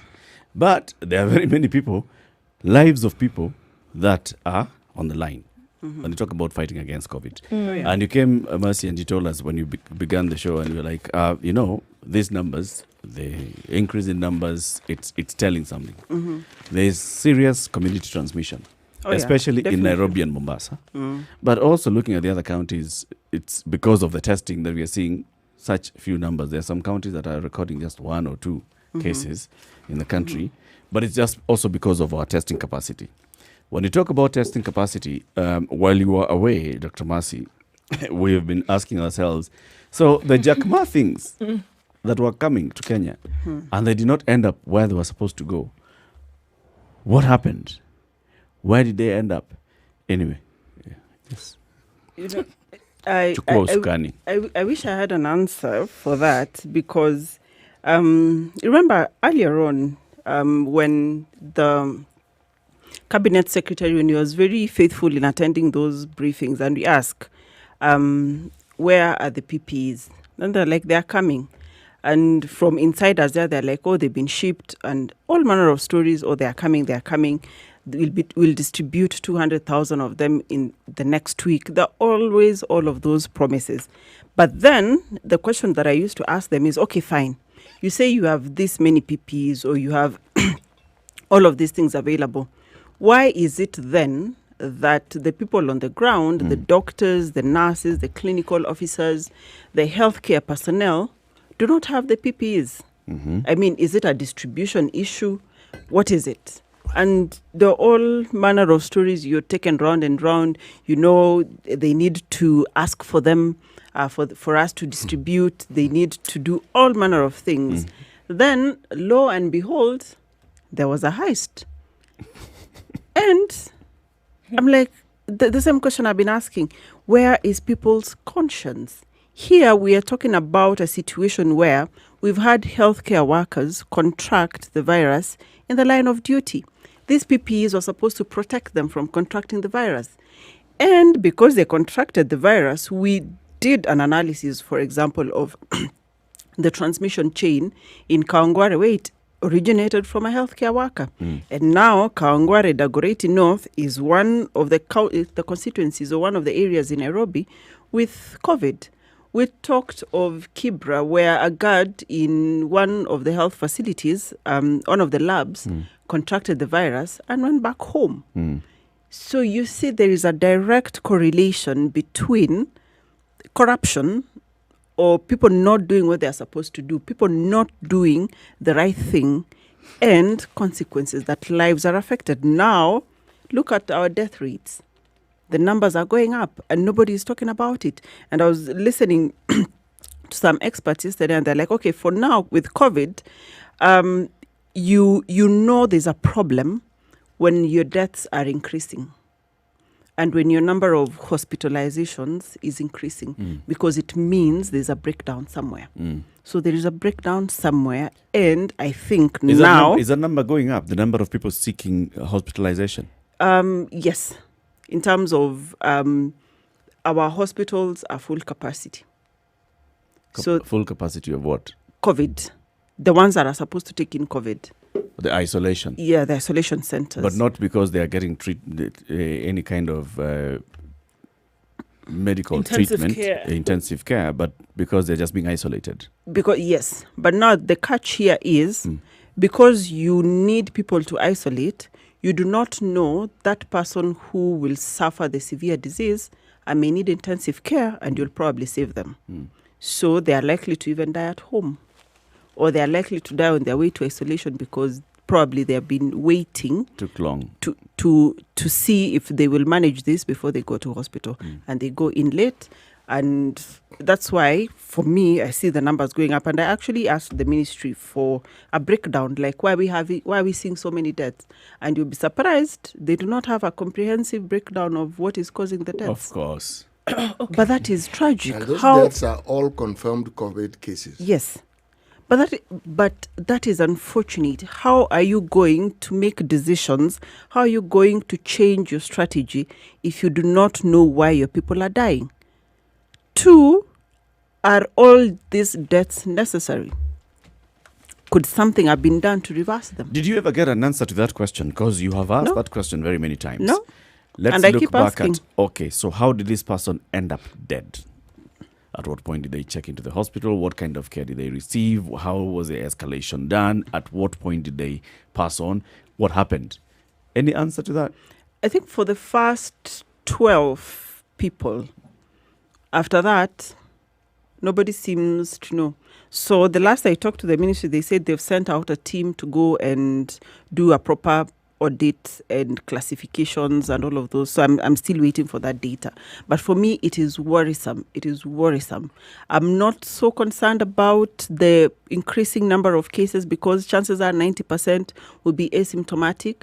But my concern is that among the 10% with symptoms, you will find people who need urgent healthcare services. And those services will not, 1, be available for them, or 2, they're not even in existence anyway. Because if you go to West Pokot, which ICU will you get and get a ventilator? Why don't we throw in Turkana while we're at it?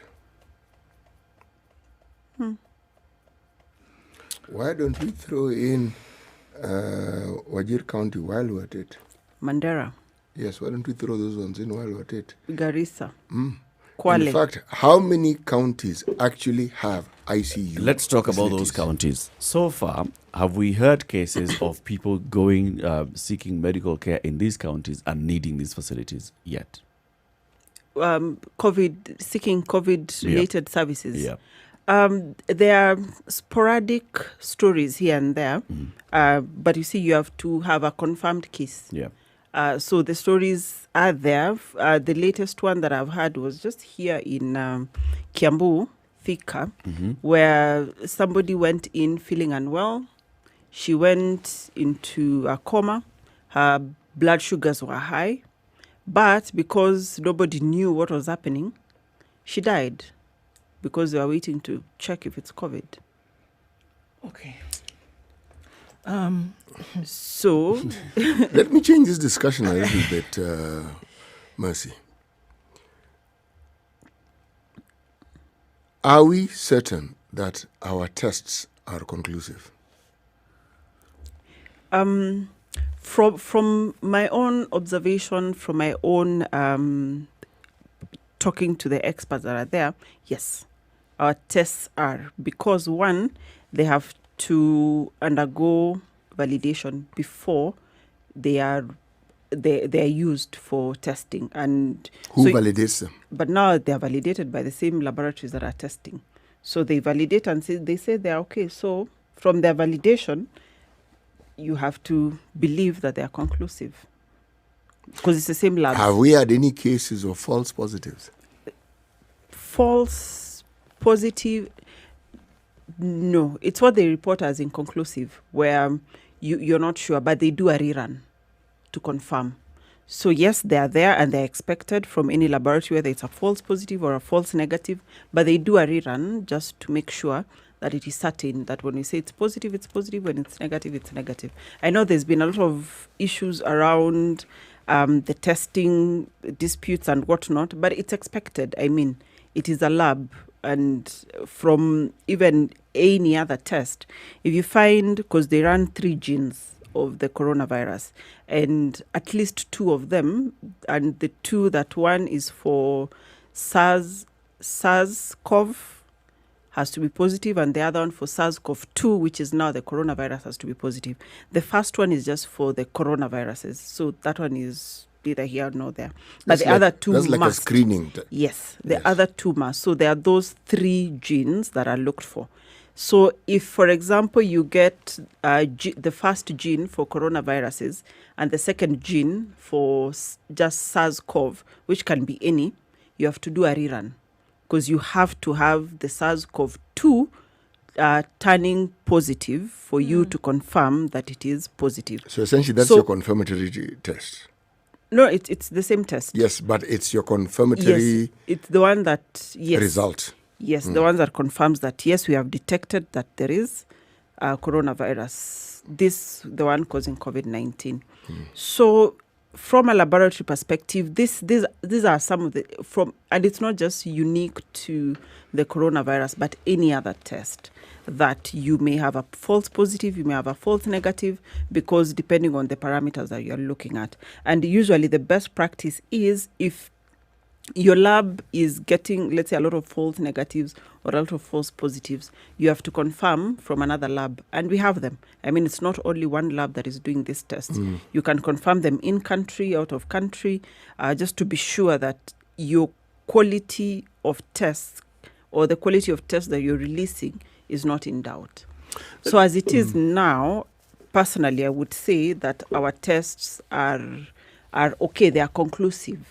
That when they say they have detected the virus, they have detected it. When they say they haven't, they actually haven't. Now, remember that, and I've said this several times, that the COVID testing is like a certificate of good conduct. If you test now, it just says, as at now, when you took that sample, you did not have it, or you had it.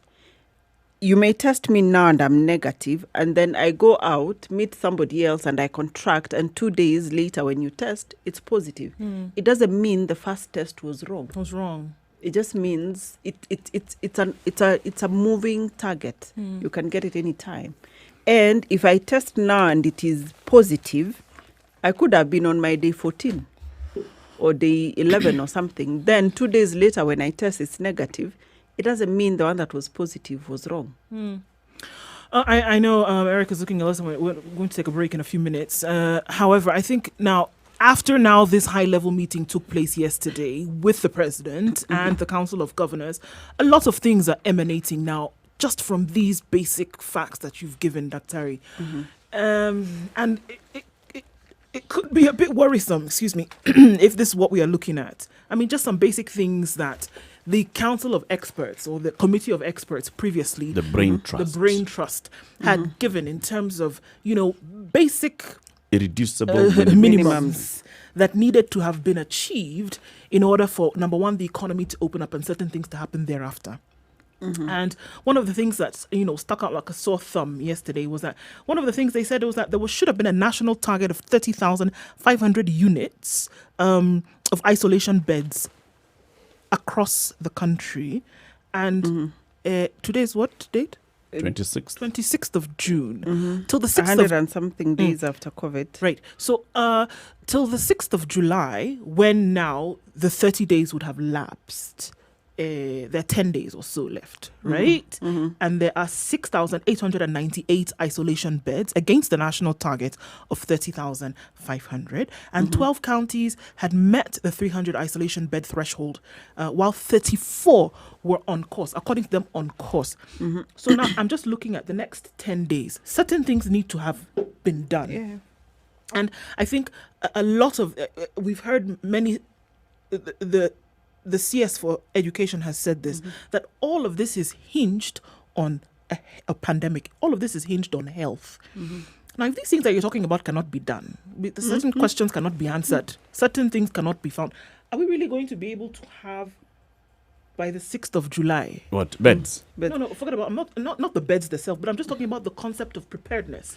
So, if things like testing, for example, we are not even able to finish and look at what the footprint is around the country, which then would fuel the decisions that are being made for these irreducible We minimum. are living in a false Is it world. possible that We we, need are to going come to to say, reality open and up tell all of ourselves. this? I mean, the truth of the matter as we see it, bare, raw. Is it possible? Are we cheating ourselves? Okay, let's look at weather. Is it possible Maybe to actually see how the weather looks like today Maybe it's good across for the our- country? I will answer you after the weather. 18 minutes after 9. It's a situation room. It's Kenya's biggest conversation. Good morning.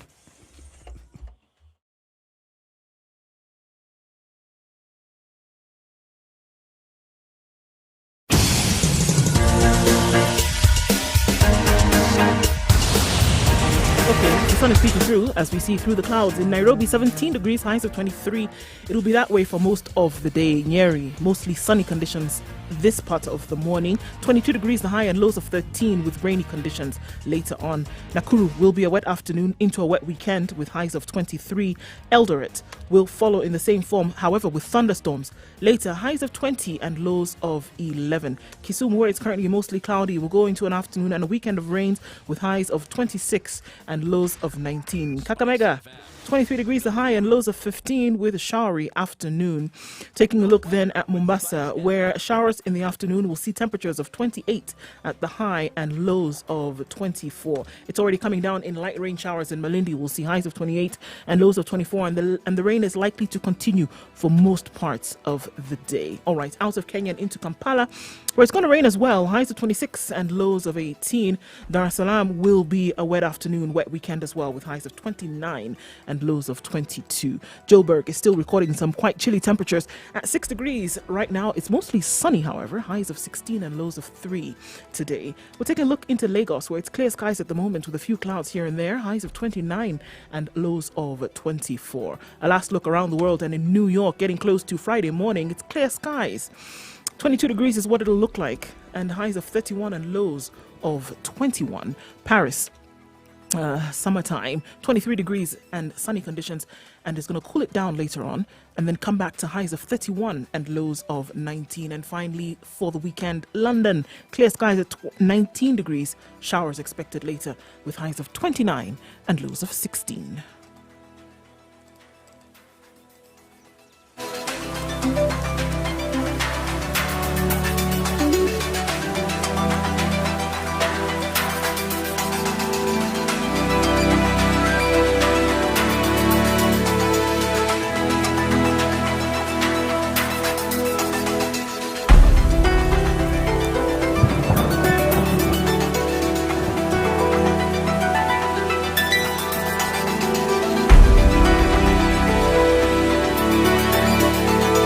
So, Dr. Mercy, is it possible, Abi? So, let's start with the testing. CS Mutahi Kagwe himself, at the steps of Afya House, said, by the end of June, we'll have done 250,000 tests. We are at 155,000. They've tried, but really. It isn't the end of June yet. Okay, there's still Tuesday. Mm-hmm. Yeah, we have a capacity Friday, to budget Saturday, 100,000 Sunday, in. Monday, Tuesday. So we can do 100,000 in 5 days. okay. You can do Good. Well, okay. So when he was making that statement, didn't he know that they will miss that target by a huge margin? Anyway, so that's one. Two, let's look at isolation units.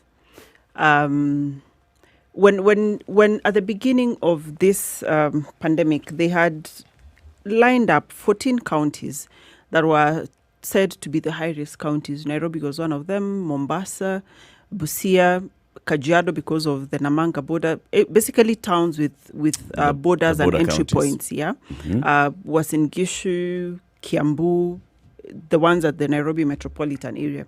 Those were counties that ideally, at the very beginning, should have been well-equipped, well-prepared. And we're seeing from the numbers that those are the areas that the numbers are high when you do testing. Nairobi, Mombasa, Busia, the Namanga side, which is now part of Kajiado County, those are where your numbers are high. Mandera has been an issue because of where it is. And those were counties that were supposed to have been well prepped thoroughly So have your isolation units, have your staff prepared, have your ICUs prepared. So anyway, that is water under the bridge. Now we are saying people go and quarantine at home. Now that you need to go and quarantine at home, when I look at the situation report by the Ministry of Health, they're like, we have community health volunteers.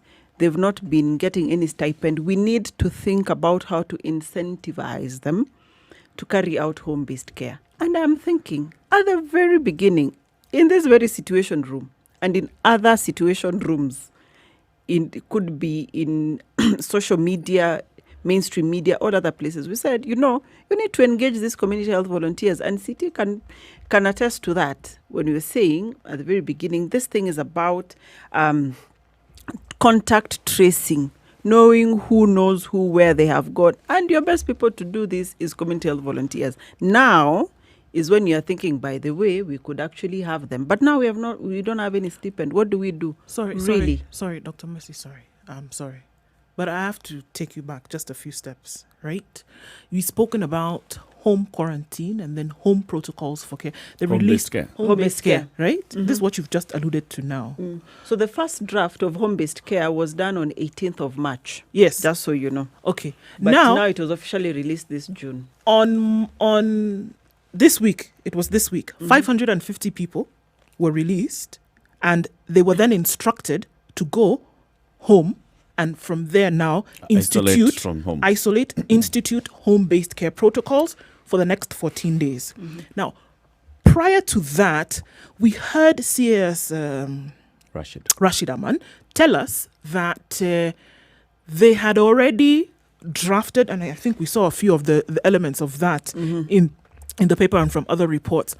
And in the event that individuals then were not able to take care of themselves in a home setting, there then would be community centers manned by community health workers that then would be able to help these individuals for 14 days to take care of themselves. What I'm hearing you say now is that even that then was not going to be possible because there needed to have been a little bit of money that would be used to incentivize these individuals. You need to have people who are coming to your home every day to capture the data. I'm not even talking about coming to your home. I'm talking about the one in the community, whereby if you're not able to stay in the house, your neighbor, that's the community health worker who's taking care of like this area, who's coming to capture all that information and says, all right, now this person is ready to be maybe retested or they have lived for 14 days or whatever.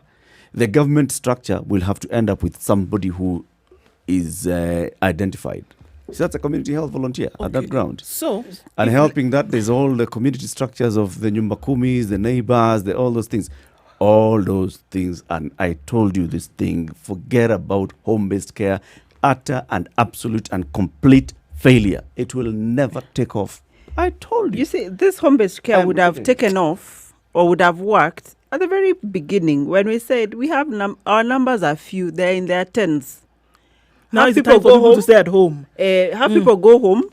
Have your CHVs and community health workers start doing something. So that because you expect your numbers to go up, so that when your numbers go up, you already know what works, what doesn't work. Now, first of all, you've not been paying these CHVs. So how are they going to continue working? They also need to eat. They've also been affected by the pandemic like everyone else. They need to put food on their table, so they're not going to volunteer free. And remember, we go back to PPEs. Do we have those PPEs? No. That these are going to be using? Because they talked about, I read this thing. So they said that you need, if it's within the home, then you need an isolated area where this individual is going to be. You need one bathroom toilet that they would be using on their own. You needed an open area whereby they could be served food. Is that practical? Exactly. And the person then who was going to be able to take care, you needed to have identified somebody within this family who was going to be taking care of this individual who was ill, and they needed the necessary equipment then to take care of them. Now you can imagine. They even put a cost to it. Yes, they did. They said you need all these things. So is it just talking air? Because then I'm going to come back to the question. This high-level meeting that took place yesterday, when the president is now saying, guys, this is what we need in order for, because July 6th is coming, By the time we are telling the nation what is going to happen, there's certain things that need to have been done. So we're still running circles around ourselves in the second phase of the extension. Of course, we are running circles around ourselves. This is how we are. This is how our setup is. We were never ever going to move unless there is money. Look, even now when you talk about but money came, and what happened to the money? Money came. What happened to the money? That's already gone. We need more money. That's why I say initially you were seeing things moving because there was a bit of money. Now there's no movement at all because there's absolutely no money. Let me take you back to the issue of isolation. They identified schools, boarding schools. These schools are empty. For quarantine. And they'd be used for quarantine and isolation, because isolation for people who are asymptomatic and you're just trying to say, okay, home-based care and maneno yote, you can put them into these facilities. They even identified them, the KSMSs in each county, not KSMSs, KMTCs in each county, and all that. When the experts were sitting with the president on the 6th of June and were saying, you know what, Mr. President, let's come up with irreducible minimums. This is what we need to do. Before you go at and open up, this is what we need to do. The experts are also dealing with things on paper. You need to increase the capacity of counties. You need to do ABCD. And then the president comes and says, on Wednesday, this is on Saturday, on Wednesday, the Council of Governors and I were going to have a meeting, and then we'll be discussing every 2 weeks. One of them is yesterday's meeting. Anyang' Nyong'o, the Kisumu governor, he was telling the summit, you guys, let's tell the president the truth about the need to lift restrictions. The fact is that even rural markets have never been closed. The reality of things on the ground is, key to COVID, it is fighting itself, as we are not fighting it. Actually, that's after seeing all this hula baloo and everything going on, my thinking and my new advice, if I were to sit down with a committee of experts and the president, is one, look at your data. What information is it telling you? It's telling you that 90% of your people do not have any symptoms. So one, do you even need to have them in isolation in the first place? And I give an example. People now say, oh, what of people in informal settlements? They live in one-room house. What happens? So if I live in a one-room house and I get COVID, it means the immediate contact who are my family members need to go into quarantine also. So do you come pull me out and take me to isolation, then come and pull them and take them to quarantine? Why don't we all stay there until this thing until we all shed the virus for anyone who will have gotten it? And just make sure you provide us with food, with water, and we will find a way of, coexisting. Because if you pull all of us, how many people will you pull apart and take them to all these facilities where it needs money to run?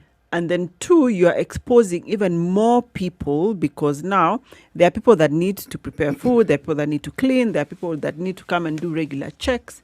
Is there another way of rethinking this? Two, that most of your people are asymptomatic, one, and that's 90%, and 50% of your cases are people between the age of 20 to 49. Are these people that you want to still keep confined for long? And the WHO there was a study that was done that showed that by day 10, 11, and actually one of my colleagues yesterday was telling me it's actually 9, you've stopped shedding the virus. After symptoms or after being diagnosed, by day 9, 10, you've stopped shedding the virus. And the virus, after that, even if shed, is not, infectious. So if that is the case, do you still need to keep people confined? Do you still need to keep people closed up? What I would propose is that, one, we should have a response mechanism. Because we know this thing has gone, we are always 2 weeks, 1 month behind it. We should have a response mechanism where all healthcare facilities are prepared to identify high-risk people, to test and to isolate those who need to.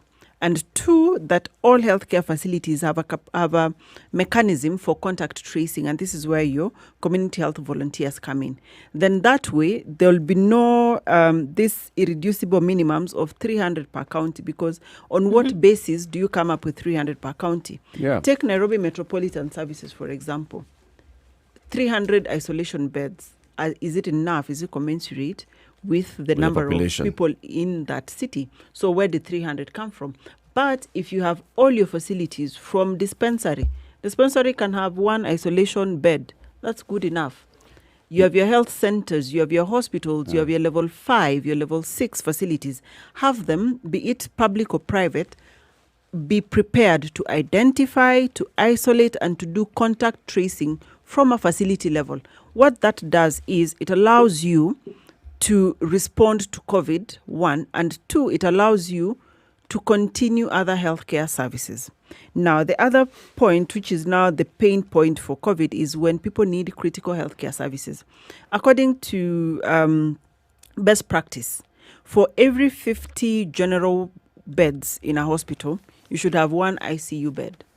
So the rule or the advice to the county should have been, all your healthcare facilities, those who are boasting of having 4 ICU beds and they have so many, and that's adults, and they have so many beds, maybe they have 300 or 400 capacity beds, you should make sure that each of your facility has an ICU bed. And the bed is not just a bed like we saw in some counties where you have a fancy bed, it is well laid out. No, it has to come with a monitor, it has to come with a ventilator. Those are just the equipment. Then it has to come with a human resource, the personnel, and they have to be qualified. You cannot go and pick just anyone and have them run a ventilator. You'll be causing more harm than good. So we have to look. How much money are we spending on this COVID? Take a pause and review everything. We are just, this whole mass science is becoming too much. No, we will never move. These irreducible Eric, minimums that you're talking about are the same kind of irreducible minimums that the experts are saying. No, are you seeing any movement from the government? No. Absolutely no movement from the government. This one's, Eric, will not require as much money as these other 300 because your facilities are already in existence. Yeah, but they will require money at some point. Not as much. For us to talk about one bed in every... Do you know how much it's going to... It's possible. Eric, what normally happens is not as though they buy new beds. No. They simply use existing facility and isolate. You put aside... Place. Yes. Because of this, if they have refused to use KMTCs, my friend, it's because they're looking for a way to make money. No, but you see, KMTC... No, Eric, you missed the point of where it says... For people who have the virus and they are asymptomatic, they have no business going to any health during this. What we are worried about are, and we go back to the deaths that I'm worried about, people dying unnecessarily. And this is now what we need to prepare for. And that's why I say your hospital should be able to identify, test and isolate and do contact tracing from a facility perspective. And that's from the dispensary. All of these facilities, mark you, have personnel. They have existing structures. Let's just say our healthcare system should operate as it should. Yes. This thing of isolating and saying COVID is what I'm saying. We go to COVID. That's why it's taking so long for these conversations to happen. Do you know what we are being primed for? It's money going towards buying this, the shortage of beds, what. Which, in my opinion, and it's all a waste of unnecessary. time. Which, in Let's my look opinion, at traffic. Unnecessary. Exactly.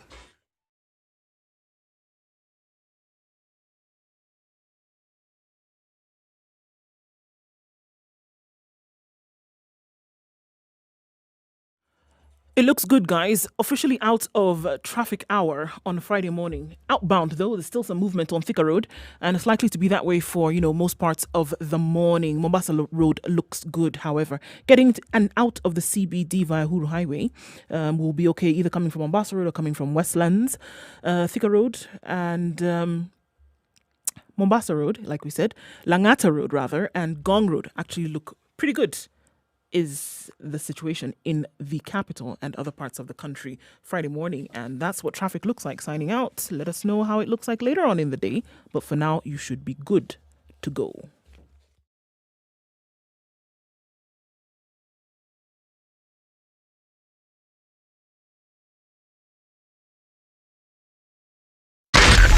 Spice FM, Nakuru.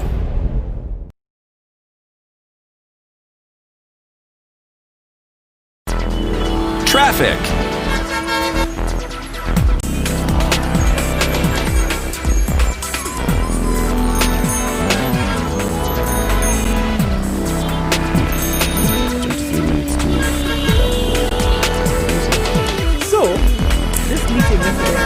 very many things that happened. Many things were said, all kind of pointing to one thing, right? So with this nice picture that you've painted, which I don't know, I would want to hang on my wall and look at, Daktari, of the situation.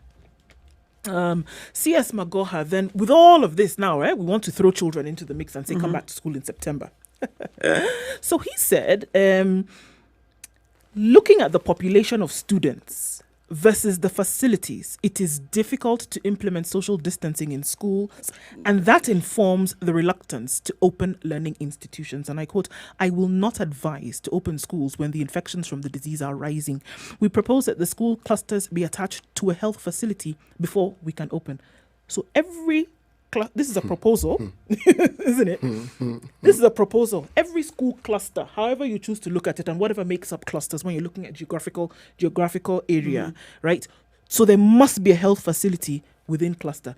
So if that is the way in which it's going to be looked at, then you now have to do yet another mapping, Abi, of the areas where now don't have these health facilities, and then do what?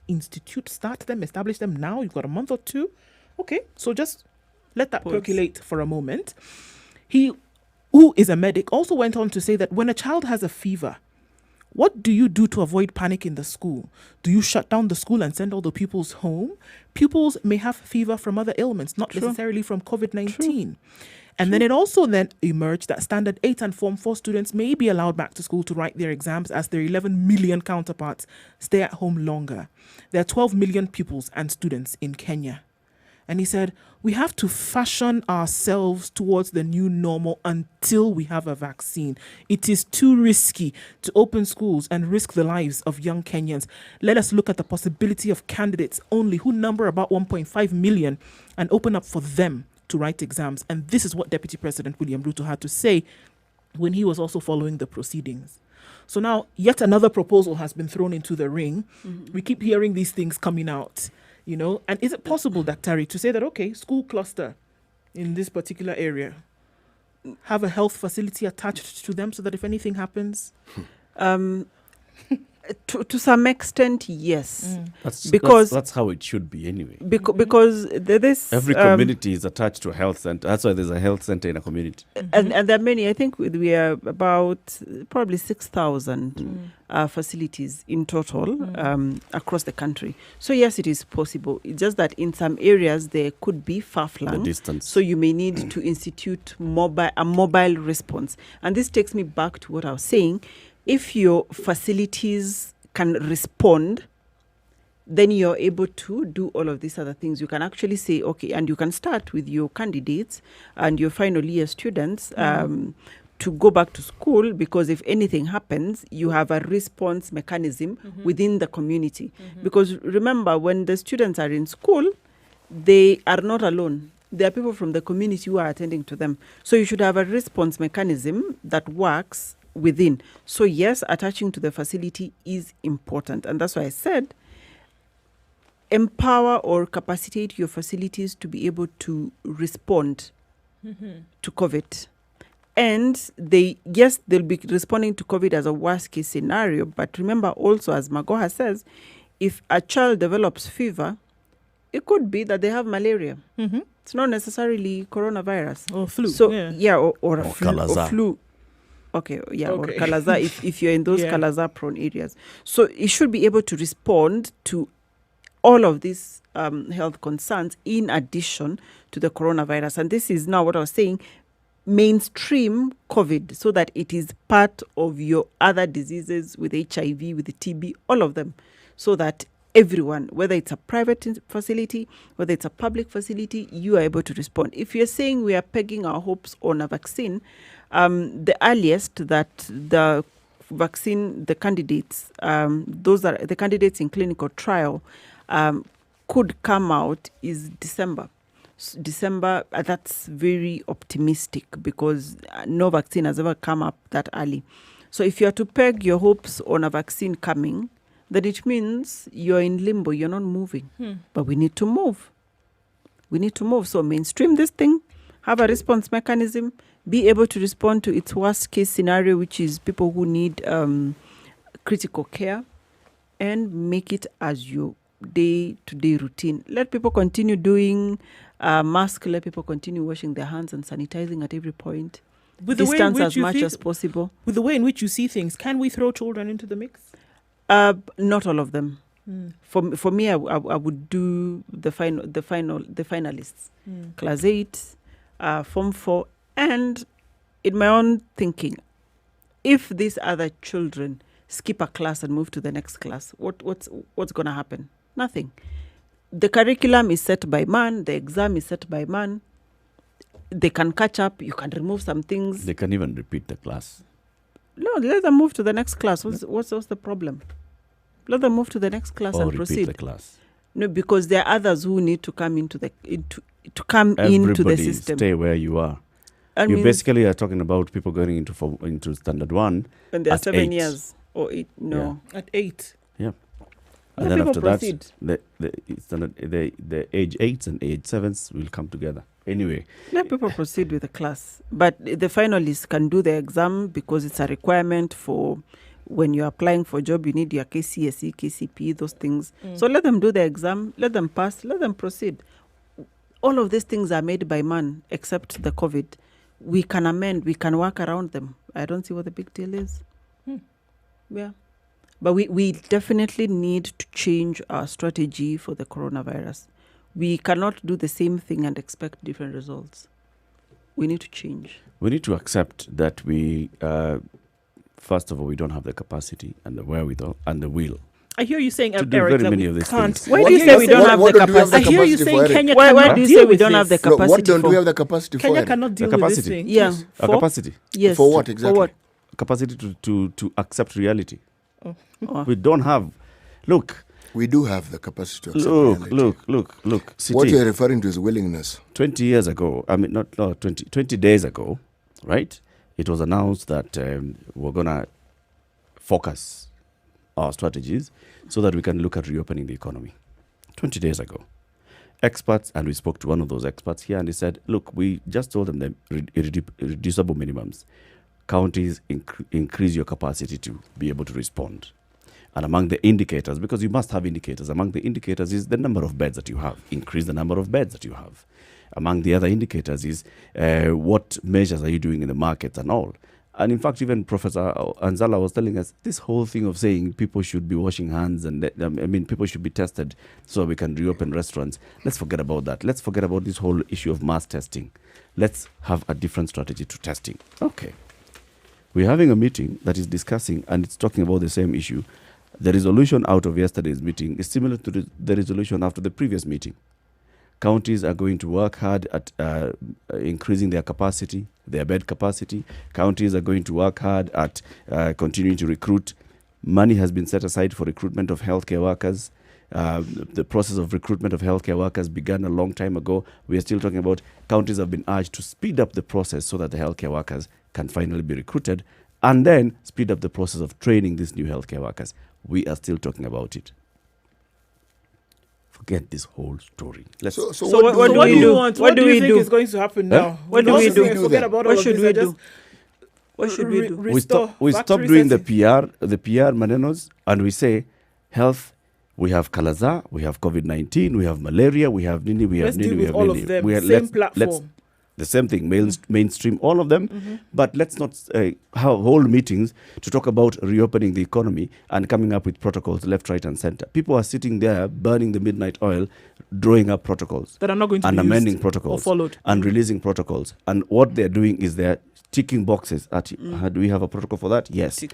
Do we have a protocol for this one? Yes. Have we Have we announced now it looked yet? at this? Yes. Have we launched? Have we launched it? Yes. Too much PR. And you're holding us back. As we are doing all these things, people are sitting wondering, what am I going to do with my life tomorrow? Actually, Livelihoods people are have gotten to the impacted. point, Eric, where they know what they're doing with their life. Yeah, they're moving on. They're with their moving life. on. They're Moving on moved with their on. lives. They're not waiting for protocol. By the People- time you're thinking about what I'm going to do People tomorrow, are trying you to thinking people you're are not trying to get on with their considering- lives, but they want to get back to their lives. They're trying to get on with their lives, trying to clutch on straws. People who work in the airline industry are not moving on with their lives. They're moving on with a different life, But you clutching know- on straws. you know- people who Life all has these changed. statistics. The airline business all these cannot... statistics that are showing us that people are not able to pay rent, people are not able to earn a living. Many of them, they just want that open up the opportunities. Let me not have something barrier in my head. Eric, you know what you're referring to is actually a universal problem here. Because, for instance, there are certain markets. If you're talking about the tourism industry, it isn't something that Kenya is going to decide. Other countries have to open up their economies first before we can even think of opening up that particular sector. Now, if we think about opening the economy, you tell me which country, which one, right now, has actually opened up the economy fully. None. Even those who said they were opening up have reverted. And they've said, we can't actually. We tried, it didn't work. Those who are opening it up piecemeal. Piecemeal, true. And it's a conditional opening.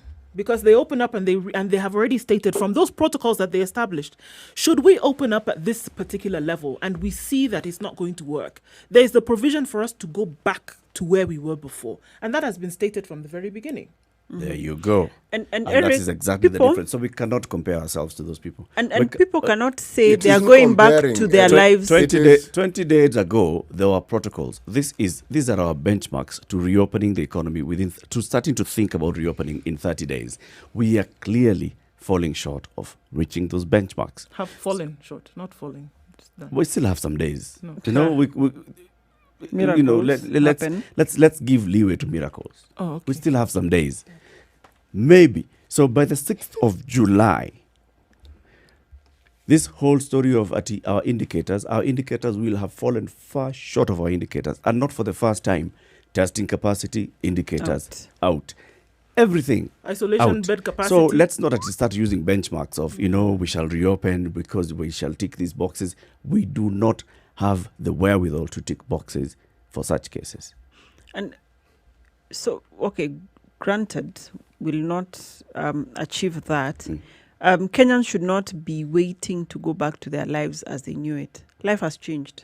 And I think that's the one thing that people should acknowledge and appreciate, that the way we knew life, it has changed. Things have changed. And I think when people come to terms with that fully, then we'll be able to continue and move on with life as it is now. You don't expect that, and very basic things. If you're going even to the market, you have to have a mask, you have to wash your hands. There are all of those things that are being put in place. Getting into a matatu, you cannot get into a matatu the way it used to be before. So things have changed. So I think for me, what people are looking at is that the Nairobi metropolitan area can be opened. Mombasa can be opened, and then people are able to move freely across the country. And for me now, if I were in that seat thinking about it, that is what I would be thinking about. Like, how do we make it possible for people to continue transacting their own business, and for us to be able to identify those who've been infected, and for us to be able to respond and make sure that they don't die. If we think from that perspective, then we'll be able to open up the economy fully. There are industries that, granted, will continue suffering, like the airline industry, as you said. The hotel business is suffering because of now the risk that it portends to people, one, and two, that their clientele is highly dependent on what happens globally. But we can start small. And how we can start small is make sure that we are able to respond to this COVID-19 like the way we are responding to all other illnesses, and remove the stigma from it. Then we'll be able to move. But if we are going round and round in circles, telling people to physical distance, and then you go and have a meeting of I don't know how many people, and you're all crammed up together doing a press conference, people will move on with their lives like this disease doesn't exist. Some hotels have started reopening, right? Over the last couple of weeks, hotels have started reopening. They know very well that there are no international flights coming in, but they're already looking at, okay, locally, what can we do? Let people, yes, life is going to be different, but let everybody just be able to move freely and do what they want to do to earn a living. When you go to, like now, people who have already started coming up with markets and selling out of their car booths, the Nairobi Metropolitan or the Nairobi County government, whichever is in charge, is telling them, no, you guys need to move from this place. Let people be. You know, it's Things are going to be different. You know, people you be- mentioned that even before COVID, you'd find mama mbogas selling in the evenings, and you'd find some really demented Officers. council askaris, Kanjo. not just, I mean, destroying these things. It's something I've never understood. But the same thinking has prevailed. Someone is selling from their car boot. Kaboot. What is the logic of stopping them from doing this thing? There's none. You also need whatever they're selling. What's the logic? It's illegal. It's not a designated market. Things have changed. Things have changed and people have to make a living. Times have changed. Let people be. Of course. Let people be. Protocols is what is holding us Because now back. what will happen? Checking boxes that we need to get to 3,000 beds before we can reopen this economy. We don't 30,000. 30,000. We yes. don't need And you have a fifth We of are them. not. We have 10 days those to go. beds Yes. already. How many we have hospital those beds beds. do we have in the country? We have less Start than there. 10,000 of these isolation beds, and No, we're no, talking no. about No. getting to It's 30,000. not the isolation beds. How many beds do we actually have in our hospitals? What's the total number of beds? If you're to say you have 6,000 healthcare 808. facilities, 6,000, and let's say each, on average, there are 100. You're talking about 600,000 plus. That's what I was saying. For me, saying I don't know, you should have 300. It shouldn't happen.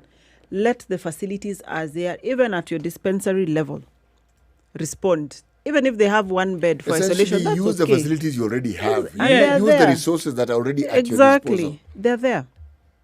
They're there. Eric, where I believe Unless you have this a is point. entrepreneurship. It is. Is there anything that happens in this country that is not That's tainted why with I'm that? telling you, Is this there whole anything? conversation, what you're talking about now, it'll get to a point where it's crunch time. Okay, money will have to be released so that you can procure these beds Urgently. without, looking at anything. So a bed that would cost 5,000 bob We will already, cost we already, 15,000 but we bob. already allocated the because money we for need the to- beds, remember? Now we have to. Those, We have to spend it. We have to get. Yes, we have to spend this money. Everything else, this is all about how much. It may money actually be is 10 going times to be more stolen. because they will tell you, global economy is Yeah. tanked. You have to charter a plane and other short stories. Yep. And yet we know that even if you're importing it, the one thing that has not been quarantined are Cargo. Cargo. not quarantined. No. Cargo is still flying, although now cargo has become more expensive because of this high demand for cargo. But yes, it's still possible. But you are a country who has an airline. We are a country that has an airline, but we never really invested adequately in cargo. So we will use somebody else. Anyway. Mimi nimechoka. Actually, I looked at that thing yesterday and I said, in fact, I was thinking, what we need to produce a comedy series. I keep telling you guys that you don't Kenya's need to go outside to response look to for COVID-19. entertainment. And accept, I keep saying, the difference between Kenya and Tanzania in the response to COVID-19 is PR. the PR. We speak very well, we work very hard, we come up with protocols, we align ourselves with the international best practice and in terms of the documents that we have. But on the ground, our response versus TZ response versus Burundi response, same. What's up? the first thing I think, Jam even Kanyana. if we're talking about what should be done,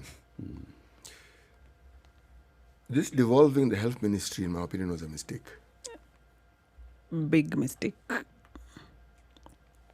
And devolve it. But that's what they are trying to cure with the BBI, commission. with having the Health Service Commission. But now the Health Service Commission, it Health will Service solve Commission, it will solve the human resource aspects, but it will not solve the operational aspect Exactly. of it. Because operation will So- still be under counties. Yeah, so we may still have some problems there. As City says, just return the whole thing to that Afia house and also sort out Afia house. As Mutahi Kago said, there are criminals there. Sort out that problem there. Otherwise, We devolve, by devolving it, we devolve all the problems that Afia House had. We are the same. Now it's Afia House in 47 counties. It is. It's giving Anyway. birth to 47 mini Afia houses. Bad way to end the week, but It's not a bad way. It is we looking can at the do it. reality, and it is Facing it really with very reality. depressing. it is. This will be crimes against humanity one day. Let's hope so. City, what's today's proverb? Birds sing not because they have words, but because they have songs.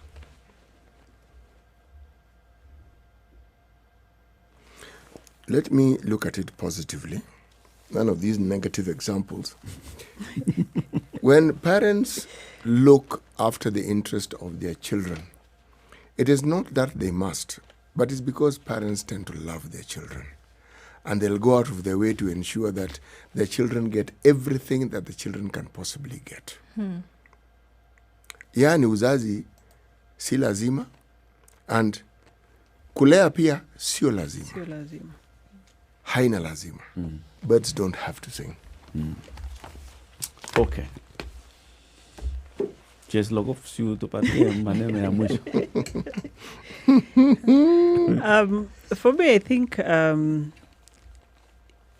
people should take personal responsibility for their own health and their own well-being, seeing that, as I have kept on saying, the government does not know how to serve its people. So take personal responsibility and live. Don't be held back because COVID-19 pandemic. Live. There's only one life to be lived. Madam Ndu. Sir? Look, this thing shouldn't come and pass us by as something that just happened, right? I think the vital lessons to be learned from this, there's a whole harvest of lessons to be gleaned, and we can't not but talk about it, honestly. We have to. Yep, we must keep talking, and this is what we do every weekday, 6 a.m. to 10 a.m. We'll be back on Monday, 6 a.m. to 10 a.m., talking and talking and talking, because that's what we must continue doing, and raising the right questions and asking, demanding the right answers. Good morning. It's 10 o'clock. Have a great weekend.